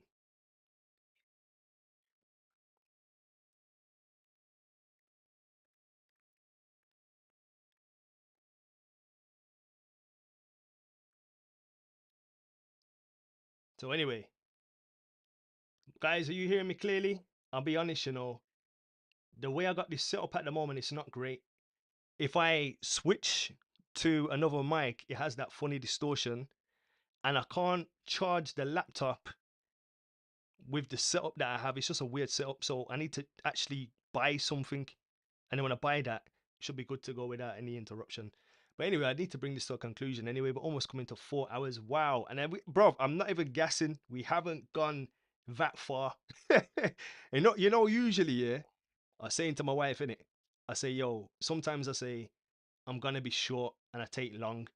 I've been saying this whole time I'm gonna be long. So when I say I'm gonna be long or there's a lot to go through, there's a lot to go through. If I said I'm gonna be short, I'm usually long. If I said I'm gonna be long, that's really long. You know them ways there.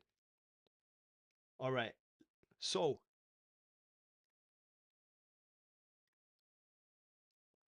let's see who encouraged the trade and how. Blessing to every shore it touched in Africa, the poor wretched natives, blessed with the most fertile and luxuriant soil, are rendered to much the more miserable for what providence meant as a blessing. So this guy is saying, you guys have got so much good land. You're blessed, by the providence of the Most High. The Christians' abominable traffic for slaves and horrid cruelty and treachery of the petty kings, encouraged by their Christian customers. So you had Negro kings encouraged by their Christian customers who carried them strong liquor to inflame their national madness. Do you not see in every Negro community today, generally speaking, there's a liquor store? There's a gun store? In America especially, but in Jamaica also. Probably not the gun store, but there's liquor store.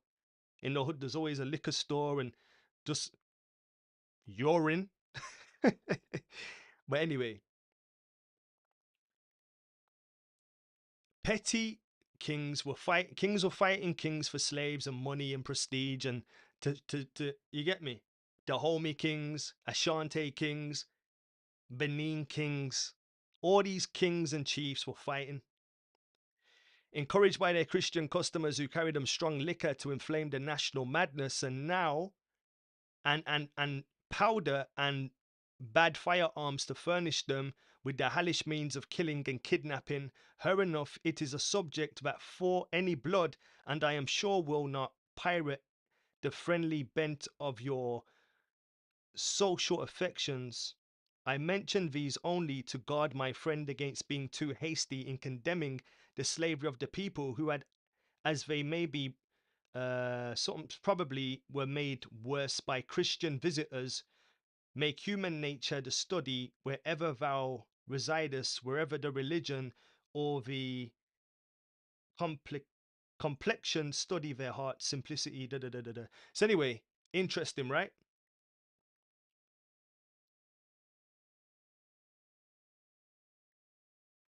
A lot of our people are so bent on hating their own brothers and sisters. They'll say everything is ham. Ham, ham, ham, ham, ham, ham, ham. But then when it comes to the native Indians being Canaanites, some of our people mix with ham. Abraham, his mom was a Cushite. Check it out. His dad was a Shemite. Check it out. So you look at, what's his face? Ephraim. Ephraim. He is a child of Ham and Shem. We even had tribes that were Ham and Shem. But when it came to Canaan, that was another kettle of fish. But yeah, people are so bent on this European-centric view of our history, we don't have a clue what's going down.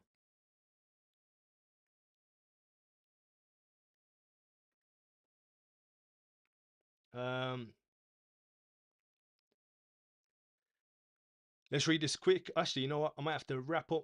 6%. All right. Let's see if I can get to where I wanted to get to swiftly. I don't think we're going to get there. I might have to pull the plug here.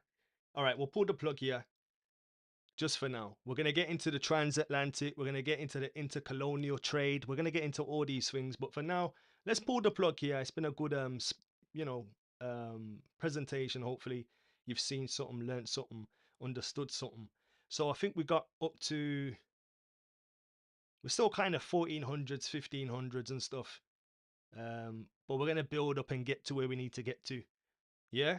Appreciate everybody's time, patience, and good wishes, bad wishes, all the above and all the beneath. It is what it is. We are where we are. Glory to the Most High. Just draw a line in the sand now. Enjoy the rest of your day. And as always, people, provoking thought.